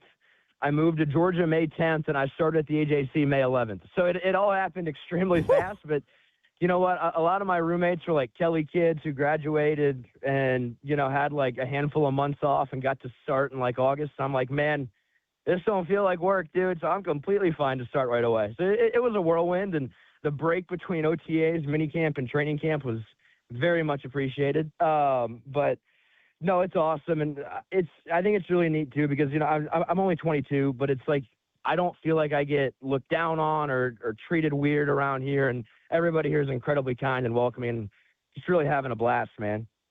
Daniel, the thing you miss about Bloomington the most? The food, Buffalo Louie's. I'm actually going to go back on Friday. I'm going straight to the restaurants. I miss playing pickup basketball. I miss intramural sports, all that stuff, man. Obviously, my friends have to have, food, pickup basketball, too, then friends. Really I couldn't agree with that order more. Food, pickup basketball, then friends. James Boyd endorses that. There's no way you don't endorse that. Yeah. I was going to say. I am a Buffalo Louie's fan. I've been a few times now, and I will Bloomington definitely staple. co-sign. Oh, dude, I'm going back Friday. I'm doing that. There's a barbecue spot there called Smokin' Jack's Rib Shack. I will gladly shout them out for some free pub. It is never busy, and it is incredible barbecue. Co-sign from a Southerner. It is awesome barbecue. That is a big Big cosign. pink building. Big pink building, massive pig out front, awesome vibes. That is great. Daniel Flick right here on the hotline. Again, the Atlanta Journal-Constitution. He'll be in town for the joint practices. In all seriousness, man, congrats. That is a hell of a first job right out of college. I came across your work quite often down there, and you did outstanding. Didn't learn anything from Kevin, so you're golden. I was going to say, he didn't have me. I'm sure as hell he didn't learn anything from Mike Wells, so Lord knows he was on a good track here. Daniel, congrats, man, and we'll see you up there tomorrow. Really appreciate you guys. Happy to hop on whatever. Daniel Flick right there. Colts, Falcons, Kevin Stefanski. That was the Kevin he was referencing a couple times there. Smoking Jacks. Okay. That's where I got to go. Have you been there? No, I haven't. And Man. All right, well, next time I come speak to your class, I'm going to Smoking Jacks. Now I'm trying to picture it, because I'm all about just trying to get the free parking when I'm down there to teach and then just walk to class and then walk back to my car and head on out. All right, I might be getting into the weeds a little bit, but they don't give you a parking pass? No. I didn't know that. No. I thought you taught at the school. You just got a little pass to throw in the windshield. They know he roots for Notre Dame. Like this jackass isn't okay, so you're pass. saying other people might be able to get that, but not this, traitor. 10 Power 4 schools on Notre Dame's schedule. Oh boy, you guys show me. Don't do this. You're gonna have people on our YouTube chat and the text line just going nuts. You guys want to show me these SEC and Big Ten schedules? Those 10 Power 4 schools. Kurt Cignetti is going to fight you. He was ready to fight Notre Dame. We can hit a break here before everyone turns us off. Mark, I think the chances of Kurt Cignetti coming on the show again are probably long and gone, right? Yeah. By the way, don't we air their games? Aren't we partners with them? Mm-hmm. Right? I'll give him a call and get to the bottom of this. Yeah, I'm sure. Yeah, exactly. Rising king of all media. Barry Odom this week, Mark. Did I hear that? That's the plan. Thursday. The Purdue head football coach can join us coming up on Thursday. Purdue can come on our show, but not IU, huh? Mm-hmm. Much more on Keenan Allen joining the Colts. If you missed that late last night, we'll hit on it next. Fan Morning Show here on a beautiful Tuesday in Indy.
This is the Fan Morning Show with Kevin Bowen and James Boyd. Chat a little college football with Scott Docterman coming up here at 9 o'clock. AP poll coming out yesterday. We're only about 2.5 weeks away from things getting started here on a college football scene. Keenan Allen, Cal? Is that right? For Keenan Allen? Where he went to school? I'm trying to think where he went to college. Strikes me as a smart individual. Isn't Cal known to be? He did play at Cal. Third-round pick in 2013. Shane Steichen, ample history with Keenan Allen, and late last night, one-year deal, incentive-laden, reportedly just north of $8 million. That is a notable contract, for sure, if he reaches, obviously, all of that. But James, his production is what stands out the most. His consistent production is what stands out the most. Absolutely. 9 straight years with at least 65 receptions, 700 receiving yards, and 4 touchdowns. So even old Keenan Allen still gets it done. And what's crazy is he's had 3 straight seasons with more than 120 targets. So he's on the field, he gets fed. Your biggest question with this signing is what? A, does Father Time finally kick in? As you pointed out earlier, who is the one receiver, age 34 or older, to have done what recently? Yeah, in the last 3 years of the NFL, Adam Thielen is the only wideout 34 or older to have 200 yards in an entire season. Which, again, 17 games equaling 200 yards is minuscule. Not many. Yes, correct. So you're asking for Allen to stave off Father Time for a little bit longer. And then also, I'm curious to see how he's utilized perhaps differently or in conjunction with Josh Downs, Tyler Warren. They have some overlapping skills there when it comes to some of the short and intermediate stuff, especially when it comes to Josh Downs. So that's where I want to see the ingenuity of Shane Steichen. Yeah, I'm curious if any of this is Alec Pierce health related. Now, to be very clear, Keenan Allen's skill set is not Alec Pierce. Has never been, a deep ball, No. take the top off guy. But, what has changed since the start of camp? Well, the Alec Pierce timetable is lengthened, right? I mean, I don't think we're talking about this maybe enough of Chris Ballard thought 1 to 2 weeks. It's now north of 3 weeks. So say what you will about PRP this and PRP that and, this and that and all the weirdness that we went through last week. In Chris Ballard's eyes, the timetable has nearly doubled. Yeah. And we still don't know when he will return to practice. So is this anything? Because if you look at the resumes of the wide receivers that are available right now, I mean, I guess you go Tyreek Hill, maybe Brandon Cooks. I mean, Keenan Allen is probably the best out there. Right. I mean, hell, look at the guys the Colts worked out this weekend. Yeah, but your criticism, which I think is fair, was if there is a criticism, you should have done something earlier. Yeah, you when can go there back were to more earlier options in on the offseason. table for a wide receiver, a la Debo Samuel, a la Stephon Diggs. Yeah, I know a lot of people brought up Juwan Jennings earlier in the offseason. He was kind of a popular name. I think that he's actually a pretty good player. Right. He's a popular name. I think some people brought up. Should you have drafted a wideout earlier than pick 254? I think that is probably a question that could have been asked. I remember when I did my positional mock draft, I think I had a wide receiver going a little bit earlier than that. Of course, banking on a wide receiver to all of a sudden walk in and give you something from day one, a rookie wide receiver. That would be a question there. But, I mean, yeah, the one constant with Allen is he is a guy, I keep on using the phrase, he falls out of bed and produces. And that is a very impressive trait that he has into his 30s. Again, he spent all this time with the Chargers, and then he leaves the Chargers and goes to the Bears. Mark, that was Caleb Williams' rookie year. Yes. So think about that. He goes to the Bears, new place, rookie quarterback, and what does he do? Has virtually the same exact production he had throughout his career in San Diego and LA. Then last year, he goes back to the Chargers and does the same exact thing. Now, I get it. Justin Herbert's a very good quarterback, but still. One little question I would have is he has done a lot of work out of the slot. Yeah.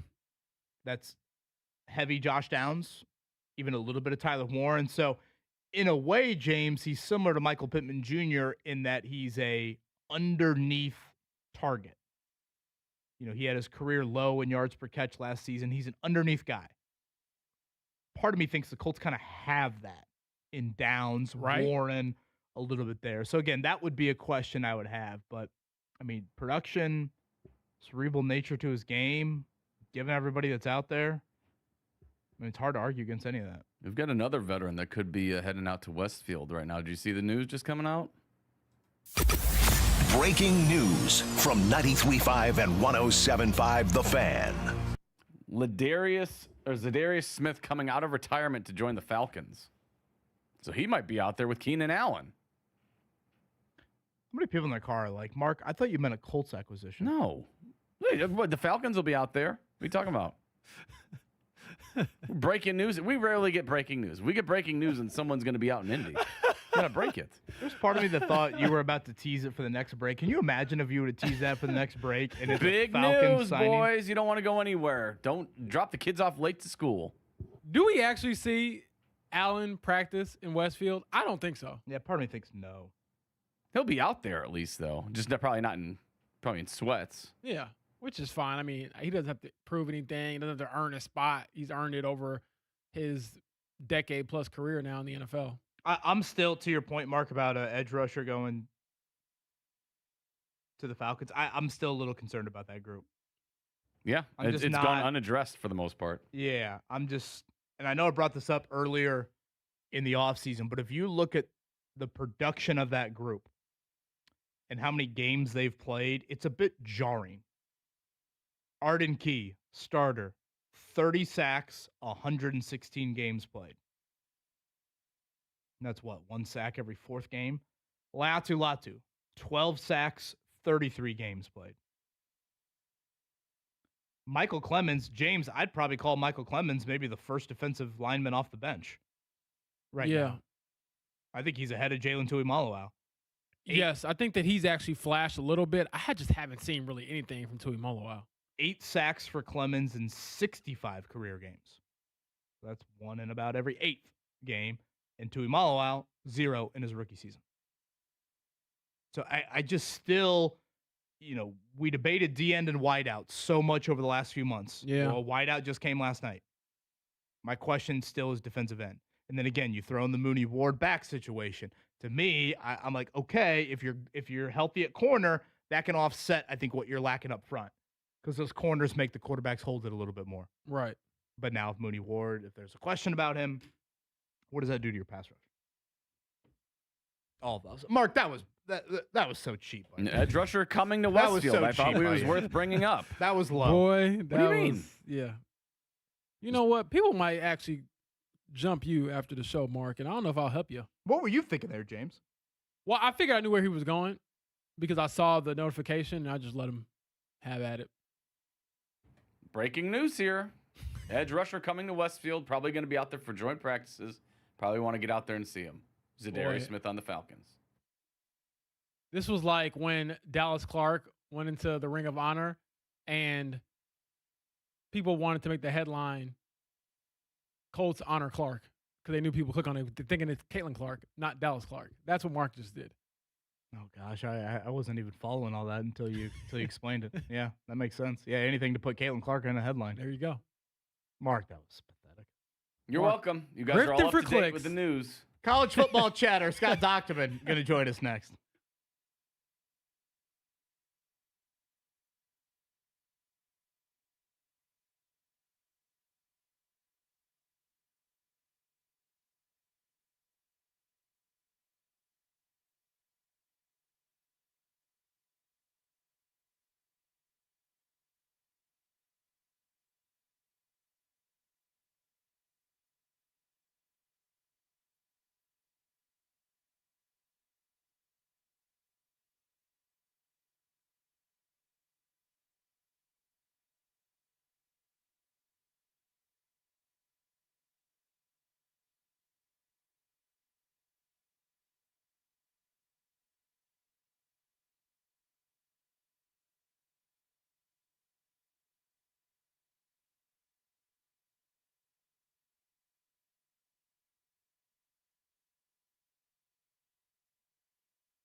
This is the Fan Morning Show with Kevin Bowen and James Boyd.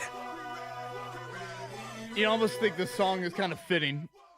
We're going to talk some college football right here. Scott Docterman from The Athletic. Always enjoy our chats with them. Going to join us here in a few. James, Big Ten versus SEC. Real hate, right? Yeah, the kind of sports hate we need. Can you imagine if we did conference hate or division hate in other sports? Like, can you imagine if the AFC South all banded together to fight the AFC East? Yeah, I think that kind of dissipates a little bit in the NFL. Like, I don't NBA. even know if I can name all the teams in the NBA Central. Yeah. The Eastern Conference Central Division. You know, I never bring up division records in the NBA, ever. Central Division. The Atlantic Division's a joke. Yeah. Can you name all the teams in the Atlantic Division? But it's like Big Ten SEC. It's like World War III. Yeah. Just something different about college sports, man. To talk more about it, Scott Docterman, again, from The Athletic, joins us here. Scott, let me take, first off, thank you for the time, Scott. Let me remove thanks for having me. The top three, Ohio State, Oregon, Indiana. Give me the next Big Ten team that you like here in college football this year. Who? Because I think we debate, could they get the fourth playoff team? Who do you think's next on that door? That's an interesting question because I think there's a group of about 5 or 6 teams that have a flaw or a concern of mine that prevents me from saying that they're absolutely fourth, but I can see so many of them fitting in that piece. But I'm going to go with Penn State. And I think that a lot of people are overlooking them because they have a new coach. They brought a lot of players in. 24 players came from Iowa State. But I'm going to ask this. What's the difference between what Matt Campbell did and bringing a bunch of players from Iowa State, a Big 12 team that, won 19 games in last 2 years combined, and what Sig did at Indiana when he took all these players from James Madison. I mean, I think you look at the resumes of these players from Iowa State, and Rocco Becht has more starts than any other quarterback in the country right now. And you look at their tight ends are as good as any group of tight ends in the country, and they brought them, and then plus a whole bunch of other starters. So I think that combined with their schedule, to me, puts probably Penn State in that fourth slot if we're talking playoff. But that said, USC has a lot of experience, a great quarterback coming back. You look at Michigan, has a lot of players, but maybe outside of Ohio State, the roughest schedule in the Big Ten. And, Iowa has some players missing, but their offense may actually be an asset for them. And Washington has a dynamic quarterback, but also some question marks. So I think I'd probably lean towards Penn State right now, but the top three are definitely the top three. Again, that is the voice of Scott Docterman, one of my colleagues over at The Athletic, covers college football for us. And he's also a nice confidant when I'm like, hey, Caitlin Clark's pretty good. And he's like, yeah, us here in Iowa agree. So I appreciate Scott joining us. Scott, I'll stick with the Big Ten here. And I was hoping you'd say that the team with the biggest scoreboard now, or Jumbotron or whatever it is, will be the team that maybe will sneak up on some other opponents. But Illinois has got some work to do. But beyond that, looking at, like you said, the rankings and things like that, do you think IU has any sort of gripe for being ranked number 6 in the AP poll? I know that Sig will find a way to feel slighted wherever he can find it, but is there a real legitimate, gripe there? Absolutely. No question in my mind. I mean, when IU was ranked 6th, both by the coaches and by the media, that's way too low. That's at least 3 spots too low for me, because if that, and this is maybe where the disrespect comes in, that if this is not Indiana, if we're talking about if they just trade uniforms with Ohio State, they're walking into the season number 1 with all the players that they have returning from a 16-0 team that was phenomenal last year. And then by the way, you bring back Stephen Daly and Kellen Wyatt, through the loophole. To me, it's really disrespectful, especially when 2 teams didn't make the playoff, and Texas and Notre Dame are ranked ahead of them. And then you throw on, there is the one factor which you could say, well, maybe this is the reason, which is there's no returning quarterback. But I think what Cignetti has done at quarterback over his career, and especially at IU the last 2 years, suggests that he's going to get the best out of Josh Hoover. So to me, I think you can make the strong case that Indiana should be number one going into this year. I think they have a more balanced team than Ohio State, maybe not as explosive on offense. And what it did to Oregon twice last year really, to me, merits it. That should be in that category as well. So, yes, IU deserves its flowers. And unfortunately, the voters on both polls seems to want to look past it, and that like 16-0 was a nice season, but hey, we got to go back to Texas and Notre Dame as opposed to just giving Indiana its respect. One more on IU, and again, thanks for joining us. This is Scott Docterman from The Athletic, covers college football for us, does a great job. So we've seen Stephen Daly go back to IU. I think they added another defensive lineman that's also of like the older ilk, and I hear all the time. Kellen Wyatt. Say it again, I'm sorry? Kellen Wyatt. But for me, I hear a lot of the chatter about, man, they're just adding a bunch of old guys, and is that like fair or not? Whatever the case may be. What's your assessment on that? Like using the 5-5 guy or the 6-year guy, or whatever the case may be, to bolster your team? Well, I don't have a problem with it. I mean, if everybody else is doing it, then you should do it too. I mean, make the rules fair for everybody. Originally, the NCAA, stupidly, in my opinion, decided to enact this 5-for-5 rule in the middle of the summer, which, excuse me, enabled all these players to sue and then work their way back in. And now that it's there, IU found their players, and they kind of got lucky in some respects, because of the injury to Stephen Daly, after that Big Ten championship game, that they're able to bring him back. Because if he would have been healthy, then he would be in an NFL camp right now. But he wasn't, and so he didn't get in one. And now he can come back and wreak havoc the way he did with what I think was 19 tackles for loss last year to lead the Big Ten. So I don't have a problem with it at all. Same thing in basketball. A lot of players are coming back and going and hitting the portal. And so as long as it's fair for everybody, you got to exploit it and do what's best for you to win a championship. And I think Indiana now, because Stephen Daly and Kellen Wyatt are back, puts itself even in a better situation to not only compete and contend for the Big Ten championship, but the national championship as well. Okay, that's the voice of Scott Docterman, The Athletic, where you can find his work. Scott, were you at the Field of Dreams game? Did I see that? Yes. Yep. It's about an hour and a half from where I live. So third time I've been to one. It was pretty cool. Super cool, man. I'm jealous of that. Can you, I don't know, can you kind of share a little bit of like just what that feeling is like? And, I don't know, maybe driving up to the park, and I don't know if the bucket list will ever be checked off for me there, but I've always wanted to attend that.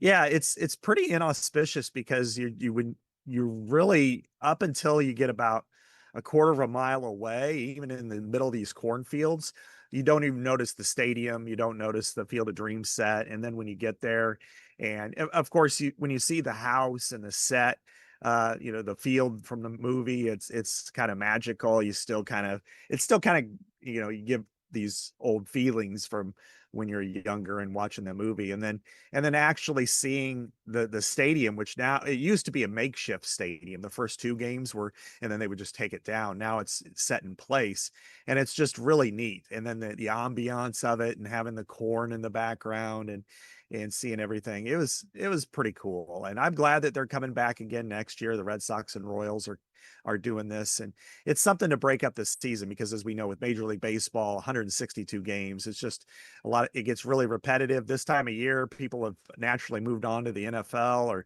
college football. And I think at this point in the season, it's nice to kind of bring it back. And the only complaint that I really got from people was it was on Netflix, because a lot of people couldn't watch it. But overall, just to see the home runs into the corn, yeah, it's pretty cool. Yeah, I would agree. Scott Docterman, again, covers college football for The Athletic. He's joined us a couple times here over the offseason, and we appreciate his time. Scott, enjoy the final quiet-ish into August here before it really ramps up, and thank you as always, sir. Yeah, thanks for having me. Appreciate you guys. That's Scott Docterman right there, covering college football for The Athletic. Like I told you, he is based in Iowa, so I often vent to him about Caitlin Clark and the madness around her. And it's like, you know what? She's actually pretty good at basketball when we talk about basketball. So between that and college football, I am usually getting on his nerves one way or the other with my messages. So Scott does a great job for us. One thing I know we mentioned the 7 o'clock hour, but want to make sure we throw out there again. And boy, I just love, frankly, looking outside and seeing the sun beaming down. We certainly need a quiet day from a rain standpoint. We are partnering right now, Radio 1 here, Indianapolis, Fox 59, CBS 4. When our neighbors need help, we help. And right now, families in our community are facing the devastating effects of flooding. And so we are joining with the American Red Cross for disaster relief. For those affected by the flood, your donation could help supply safe shelter, meals, emergency supplies, and support as families begin to recover. You can give now at 1075thefan.com. And this is Help in the Heartland. Our stations, our community standing together. So 1075thefan.com, where you can go right now. I know our social channels have mentioned that. Mark, maybe throw a retweet to our station if you haven't already from our show account, Fan Morning Show, there where you can donate. So thank you to the American Red Cross and everything they are doing from a shelter, meal, and supply standpoint. Nothing today for us up in Westfield. We'll be back up there coming up tomorrow and Thursday. And if you missed it late last night, the Keenan Allen contract became a real thing. 1 year, incentive laden, just north of $8 million for Mr. Keenan Allen. And now we await, I guess, official word from the Colts on this. But, James, this was a long time coming in a lot of people's eyes. Yeah, absolutely. From what I understand, they had been in contact with Keenan Allen. And, of course, Shane Steichen, I would imagine, played a role in this and probably reached out a few times. And they get this across the finish line here yesterday. We're just going to wait probably today or tomorrow, the official signing of Keenan Allen, assuming he passes his physical and everything. But this is a big pickup, and they need a pickup, in my opinion, Kevin, because you really didn't have much depth or production behind Alec Pierce and Josh Downs in your wide receiver room. You think this is a move they should have made regardless of Alec Pierce's status? I do. 1,000%. Yeah. That was kind of part of the offseason debate we had, Mark, of like, I remember having Stephen Holder on one time and saying to him, do you feel that, because he was always pretty adamant about a wideout move, do you feel like they need to make a move because Alec Pierce is hurt or because the room is meh, even with Pierce? And yeah, I think I'm a little bit more in like, you need some insurance in that room. I've said this quite often about watching training camp. When I watch the wideouts run out there at the starting unit, I've had to consciously re-trigger my brain to say, that's the starting wideout group. When they run out there with Daniel Jones and Jonathan Taylor and Tyler Warren, I look at them and I still think, those are the backups. Those aren't the starters. I'm kind of like, did Reggie Wayne just decide to throw the twos in there with the starting unit? And then I'm like, wait a minute. Those are the ones. Yeah. I mean, I was kidding. Remember the first few days at Grand Park when I said to you, I watched Laquan Treadwell face Javarius Ward in a one-on-one rep, and Javarius Ward has caught more passes in the NFL than Laquan Treadwell has in the last 3 years. Yeah, which is not a joke. That's a legitimate statement. Cornerback has more interceptions than the wide receiver has catches. I mean, it's one of those things where it's like, it can never hurt to have as many weapons as possible on offense. So I always thought the Keenan Allen, transition over to the Indianapolis, it just seems like a seamless move, and it's one that could be made. Because like, what's the harm in having Daniel Jones having an extra guy to look at down the field? Yeah, I think the only real big question I have right now, Mark, is how much of this and how much of maybe Allen getting a little bit more pennies in the potential incentive-laden contract is due to Pierce's situation lingering. That would be the one question that I would have. That's fair. Because now we're approaching 5 months for Pierce. Do you think you get a real answer, though? No, but, I mean, I don't know. Don't we have a real answer? Didn't Ballard say a week or two? Yeah.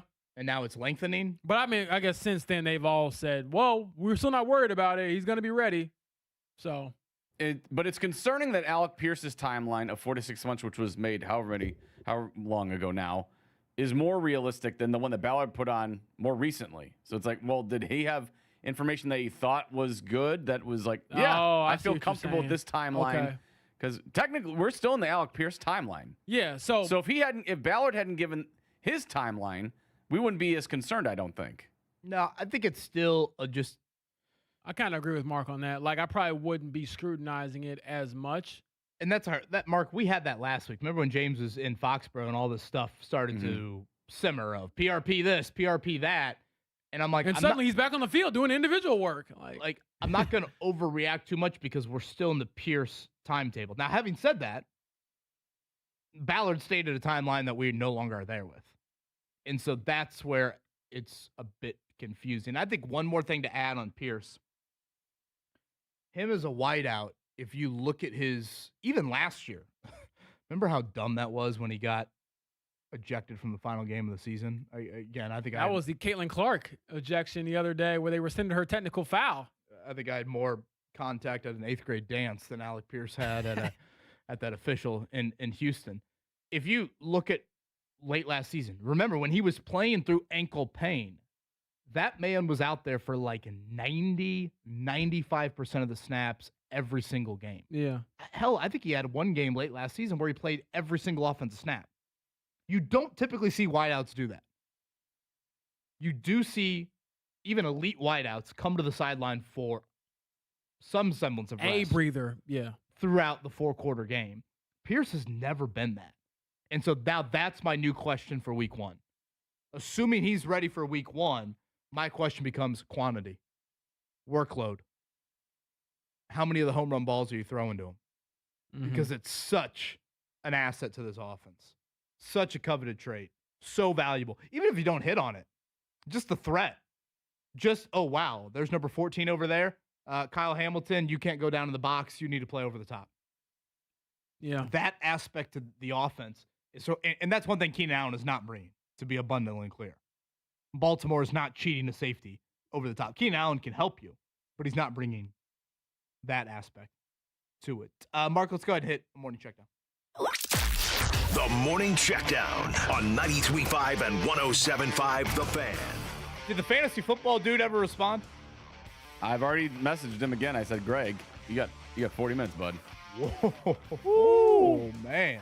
When you saw the responses, people want these fantasy leagues. We can't be waiting around 40 minutes or I'm ding-dong ditching you, and I got a bag of you-know-what from my backyard I'm putting on your front porch, says Mark Dyke. Was Ricky Bobby say, if you're not first, you're last? Well, Greg, you were first. You might be last because you're not responding right now. We'll give away a spot in our fantasy football league coming up probably each day here for the next week or so.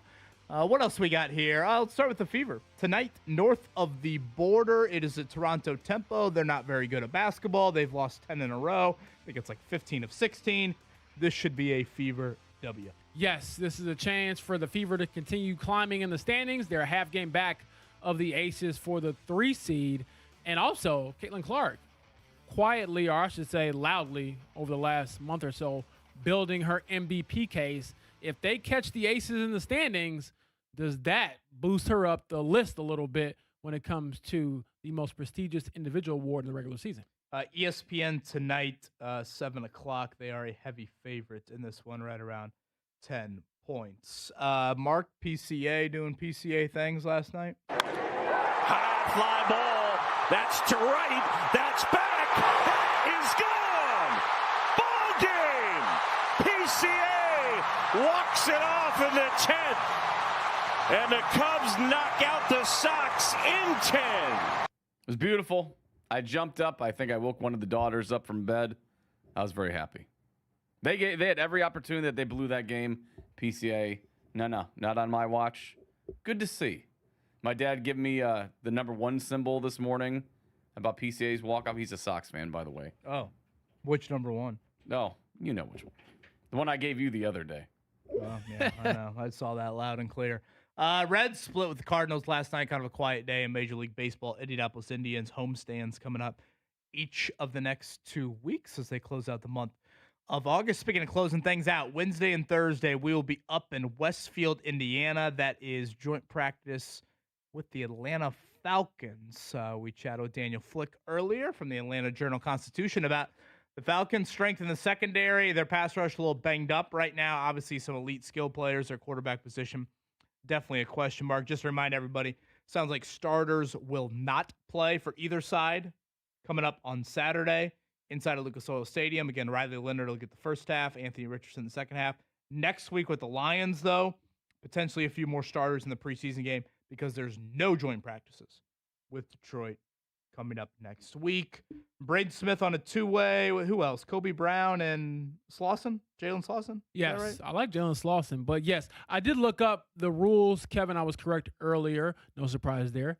50-game NBA limit if you're on a two-way contract. So he cannot play more than 50 NBA regular season games while on a two-way deal. So he'll split time between that and the Noblesville Boom. Humility like jQuery coming from James Boyd right there. Yeah, being humble is overrated. And the high road has too much traffic. I got to read this thing from Live Golf yesterday. So before they made the announcement of these concerts being canceled, Mark, did you check this out at all? They had a they still listed the concerts on their website of you could purchase tickets to this. Oh, that seems like a scam. Yeah, let me see if I can find the exact language here. Over the weekend, info about the headliners and concerts was it was quietly removed, but the toolbar navigation atop Liv's Indianapolis site lists a concert tab. The link goes nowhere. Representatives from both performers did not respond to requests for comment. Disco Line's official list of tour stops does not include the Live concert. Thomas Rhett's list includes the Indy date, but clicking through the Buy Tickets tab reveals a dead link.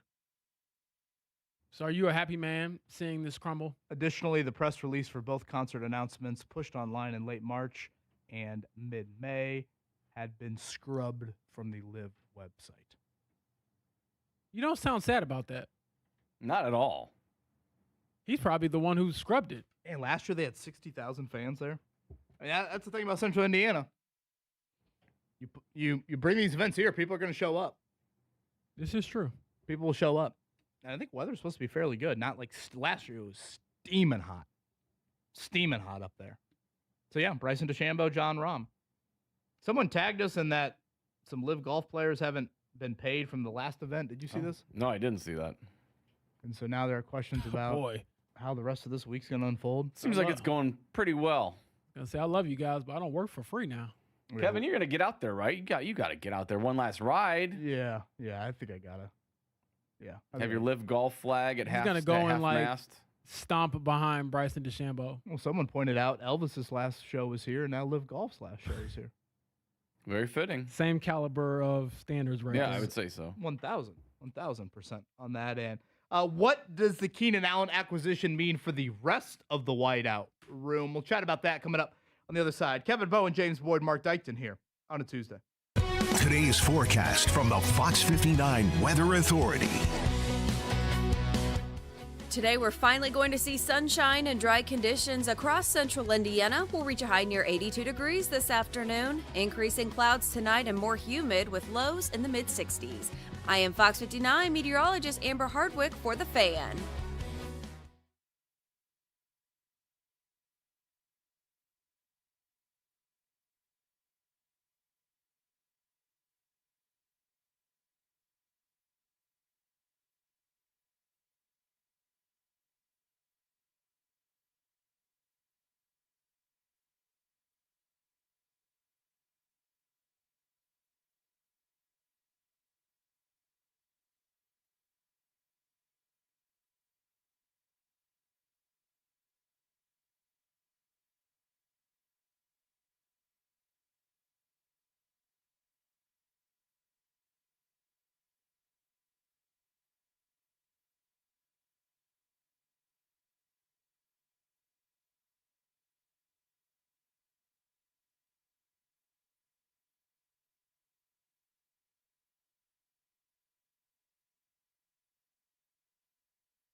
This is the Fan Morning Show with Kevin Bowen and James Boyd.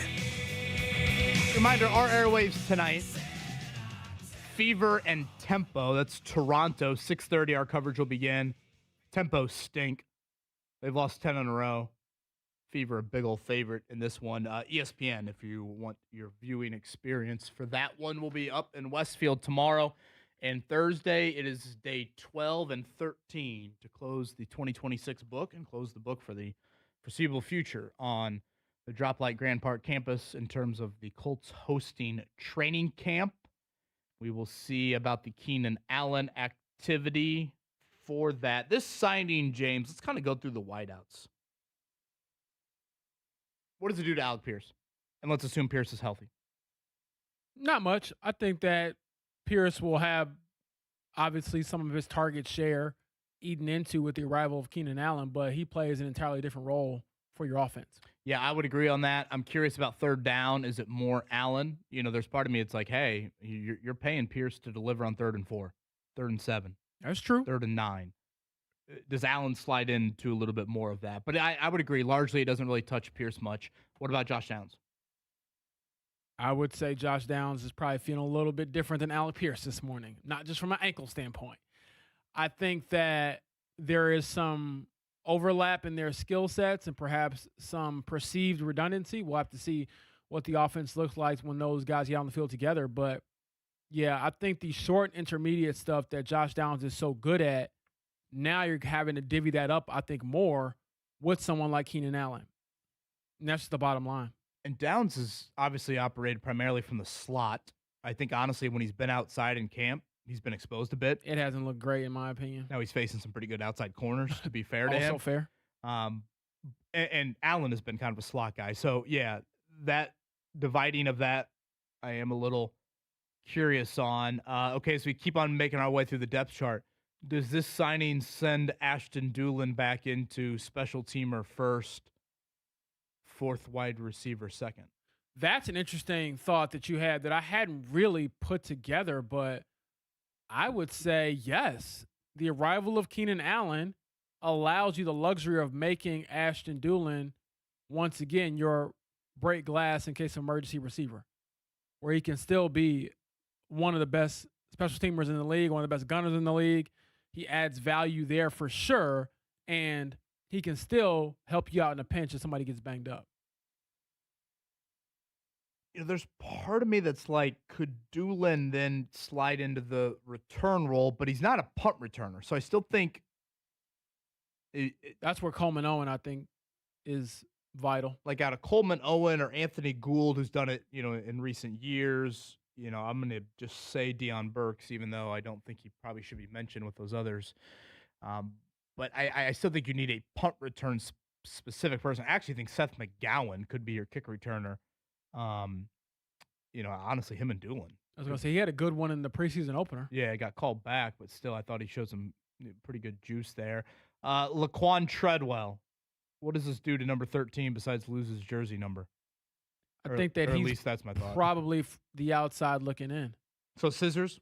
Yeah, I would probably have him on the outside. Now, mainly because of, like you mentioned, the special teams expertise of Ashton Dulin makes him more valuable. Coleman Owen does a little bit more on special teams.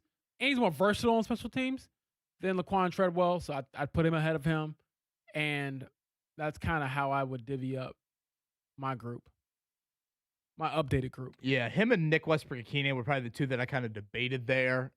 You know, I think Treadwell's got a little bit more recent special teams history with the Colts. Again, more as a kind of a coverage guy, not as a returner.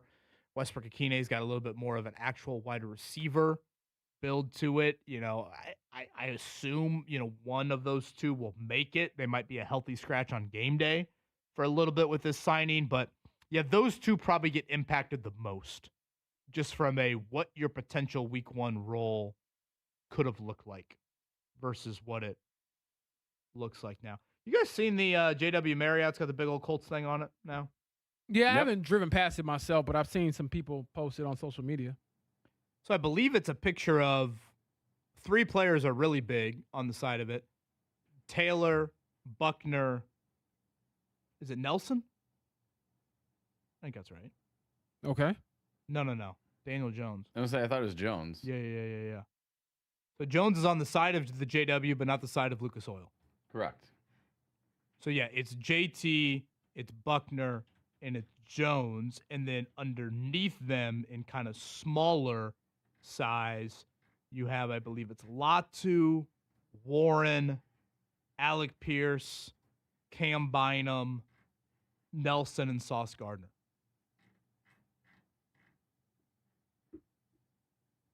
Should there be others? Or should there be a debater over who? Well, I guess you have 4 on Lucas Oil, and Daniel Jones isn't one of them, but you've got 3 on the JW and big old font, and Daniel Jones is one of them. Maybe he gets free stay at the JW, and he gets to call Lucas Oil home 8 Sundays. Well, you know, Daniel really strikes me as the guy who cares about this stuff. I mean, I'm sure he's going to Chris Ballard and saying, hey, I'm the face of the franchise. Fix this. I want my eyes in someone's hotel room.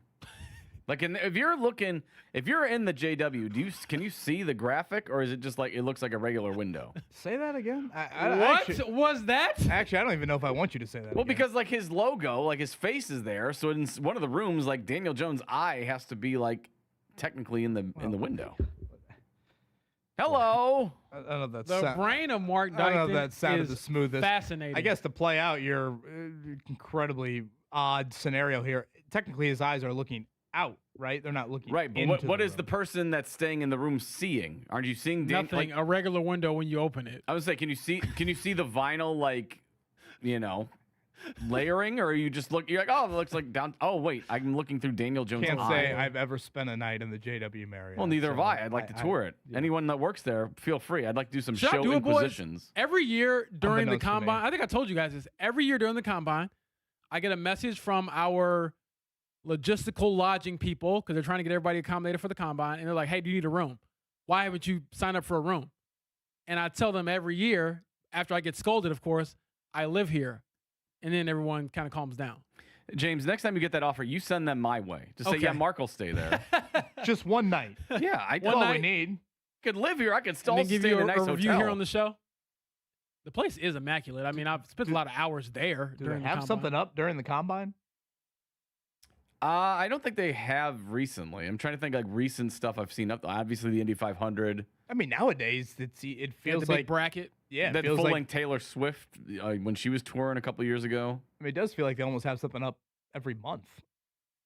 Just with the cadence of big events that we have here. Yeah, I'm and assuming according to the Mark, you're Pacers- just looking into your hotel room. The Pacers will be up there as soon as the Colts season gets underway. I'm just wondering what the person that's staying in the hotel room sees. Can you see anything? I believe you said that Daniel Jones's eyes are looking into the hotel It room. could be, yes, depending on what floor you're on. I'm glad we already be- got Daniel Jones on because I don't think Could be we're going to be crotch getting him level. on. You're a little lower on the totem pole of the JW. Oh boy. Time. I think you're digging a bigger grave right now than you did to bury your poop in the backyard. JW Marriott, hit me up. I want to see what this thing looks like from the inside. We'll do it one final time. And you've threatened this Greg individual, Mark. I mean, does he know that? Are you going to give him a third opportunity? He texted us, so I'd assume he was listening to the show at some point. And have you looked at your phone at any point? You've seen 2 texts from yours truly.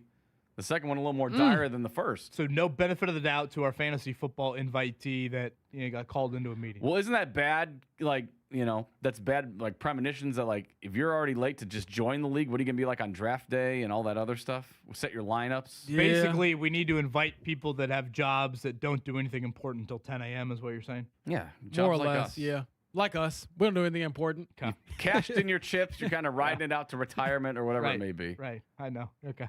Makes sense. One final time, Fan Morning Show here on a Tuesday.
Andy Moore Group Campus in Avon. 4 brands: Toyota, Nissan, Kia. How about Volkswagen? The GM there is Mike. Great dude. Actually used to be at the Nissan brand, which is also on that campus for several years. Big golfer as well. If you stop in, tell Mike Kevin Bowen sent you. If you mention my name, $500 off a purchase. Again, that's the Volkswagen brand, Andy Moore Group Campus in Avon. 0% APR, Atlas, and Tiguan. Any German make, they're going to service right there on site, which is a nice perk that you have. And again, the beautiful thing about the Andy Moore Group Campus, there's 4 brands right there on that campus: Toyota, Nissan, Kia, and Volkswagen. All of that is available to you. So make sure you check out Rockville Road today. It's always a place to be. Andy Moore Group Campus in Avon. Tell them Kevin Bowen sent you.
This is the Fan Morning Show with Kevin Bowen and James Boyd.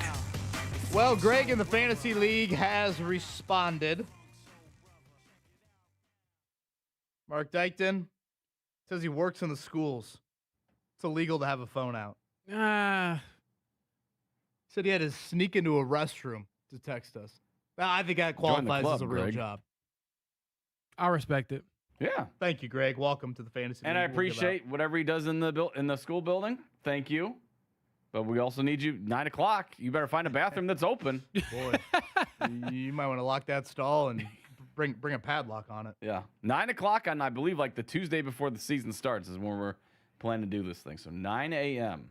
He says, I guess they think adults should set a good example. Shout out to Greg. He must be a great person and works at this school, because I promise you, any rule that didn't apply to me, I would not care what the kids saw. Like, your phone ain't supposed to be out. Mine is. Sorry. What's the date for our Fantasy League? I believe I don't know. What is the season tip off? What is that Tuesday? I don't know. I got to look. Let's go with Wednesday the 9th. Let's go actual day of. Okay. Yeah, so it's it's Tuesday the 8th, but I can move it to the 9th. The 9th at 9. Yeah, 9th at 9. That'll be easy to remember. That's Max Bowen's birthday. And that like the reference from Happy Gilmore? Or was that the 18th? I forget what it was. I think it's the 18th, right? Probably. Yeah, maybe on the 18th hole at 9 o'clock, something along those lines. Well, Greg's in, so there you go. Greg is in. Fever action coming up tonight. Colts off. And right now we are partnering right here on the station. When our neighbors need help, we help. And right now families in our community are facing the devastating effects of flooding. They need us and you today. So Radio 1 Indianapolis, Fox 59, and CBS 4, we're joining together with the American Red Cross for disaster relief for those affected by the flood. Your donation could help supply safe shelter, meals, emergency supplies, and support as families begin to recover. You can give now at 1075thefan.com. This is Help in the Heartland. Our stations, our community, standing together. So love that initiative. Last night kind of hit some of the social channels that you have there. 1075 The Fan. You can see a graphic that is out there. Mark, did you retweet that from our show account? I believe I will. If I haven't already, I will. Yeah, go ahead and do that. So Fan Morning Show 1075 if people are looking for that donation link on that front. Boy, I'm so happy to see the sun. Yeah, we know it's been some tough times for a lot of people, and just because the sun is back out today doesn't mean you have things you have to kind of get through. So still praying for everybody and hoping to provide as many resources and information as we can. I know a chance for rain sounds like tomorrow, but then after that, the rest of the week looks really good. It looks really good temperature-wise. I thought Sunday, James, that was probably the stickiest Colts practice at camp. That was humid.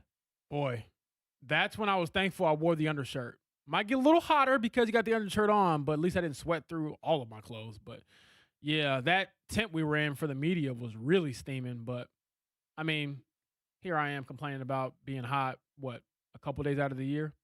So I don't want to lose sight of how privileged the job is. But it got a little toasty and we got through it. And last two coming up tomorrow and Thursday.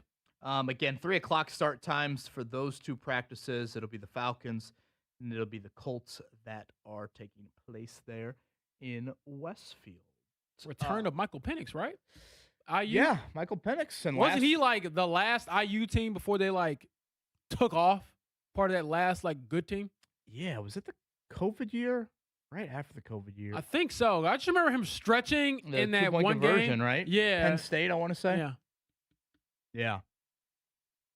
So I wonder if he feels any pride. I know he ended his career with UW, but I wonder if he feels any pride seeing IU get out of the ashes. Well, remember, I mean, Kellen DeBoer, that's the full circle right there, At Indiana and then to Washington. And then, of course, he now is the Alabama head coach here. So, again, the Colts and the Falcons coming up. That was a wild game in Germany, James.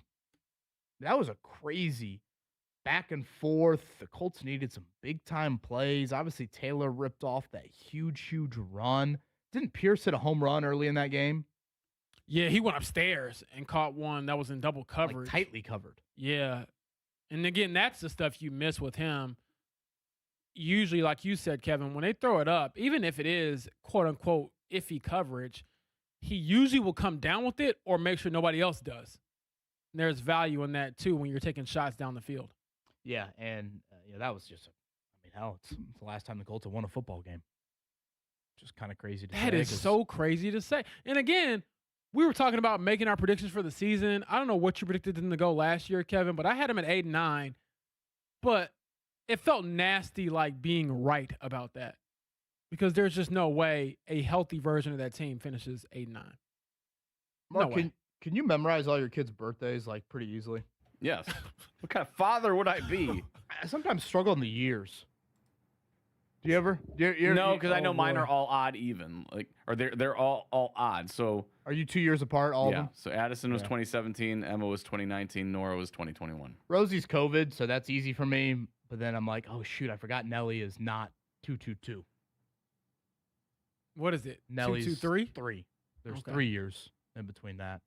I feel like I'm filling out all these forms of, this and that. And I'm like, okay, now what year is that again? Yeah. So I should send this to Nelly that your dad doesn't know when you were born. I was going to say, let's make sure Maddie Bowen isn't listening. I think she would. Matter of fact, give her the paperwork. Yeah. You're not really qualified. I think she's good with me filling some of it out there. But yeah, Are they going to verify? How quickly do they verify this? Do they look and say, you know what? That kid looks way older than what you're telling me, so no. I'm going to send him out or send her out of there. Is it really that official? That Falcons weekend, full circle, that was the same weekend. I was in the hospital with Nelly being born. Oh, yeah. That same weekend. That was the same weekend as Indiana beating Penn State, the crazy Omar Cooper Jr. catch. Yeah. So, that was your I was Saturday. over in Germany watching that game. That was crazy. That was your Saturday, and that was, big noon kickoff game. And then, you had Colts as the morning game that Sunday. Boy, that had to be one of the highest highs if you're a Colts IU fan you've had in a while. That weekend. You Boy. talk about stealing the victory from the jaws of defeat. And Tyler Warren had a couple huge catches to keep that. That fourth down catch was not easy. That was a hell of a throw by Jones and kind of over the top of Warren and made the catch. And Warren is the truth, man. Coverage. Yeah, Warren is the truth. We've talked about many others throughout training camp, him included, but I don't want to overstate or overlook, rather, is probably the better word, what he's done in training camp and the excitement everyone should have for his year 2 in this offense. Will he that be dude's a baller? Will he be a top 5 tight end in the league this year? Absolutely. He was probably top 5 last year until Daniel Jones got hurt. But I think the better question is, seriously, Mark, could he be a Pro Bowler or an All-Pro? That's how good he is. I think he should be knocking on that door, if not in there. Mark, I was surprised. I think I brought this up when you and I co-hosted a few weeks back. I was surprised to see over-unders had Colston Loveland above Warren. First off, I think you could debate who's better, but correct me if I'm wrong. I just feel like in the Colts passing offense, Warren is. The Bears have more passing options for Caleb Williams than the Colts do. Mm-hmm. Yeah. I guess is the easiest way to put it. Right? Yeah. I would also say Ben Johnson spent his first draft pick ever on Colston Loveland, so he sees something he likes. Sure, but I just feel like there's more demand to pepper Warren with targets. Who are the Bears wideouts? List me the top 3 Bears wideouts. Rome Odunze, Luther Burden, and then probably, I guess I forgot about DJ Moore leaving. Yeah, DJ Moore left. Buffalo, right? Yeah. But they're pretty high on Burden. They got, Burden's very high. They've got Xavier Thomas, who's a speedster that they got, I think, in the 5th round that everybody's going gaga over. So, they got quite the depth chart. And again, the Colts wide receiver depth chart looking a little different. Keenan Allen still await official word on that, but reportedly a 1-year deal. Incentives just north of $8 million on that. There is plenty. Mark, throw one of the best ofs. Throw one of our segments about Keenan Allen in that best of for today, because I know that was a big news item that happened late last night, and so I would assume a good amount of people missed that. Thank you to Daniel Flick, Atlanta Journal-Constitution, got you set on the Falcons, as again, they are in town coming up later today. They fly in, and then they got practice coming up tomorrow and Thursday. Scott Docterman, some college football chatter at 9 o'clock with him. We'll feel the dreams as he attended that game. He joined us in the 9 o'clock hour. Reminder, our coverage tonight, 6:30 pregame coverage. Mick Tidrow will have you there. John Nolan and Bria Goss. It's Fever. It's Tempo. They are a big favorite in that one, game 2 of a 5-game road trip. Kevin Bowen, James Boyd, Mark Dykton signing off tomorrow. We'll get you set for joint practice number 1 with the Falcons. Fan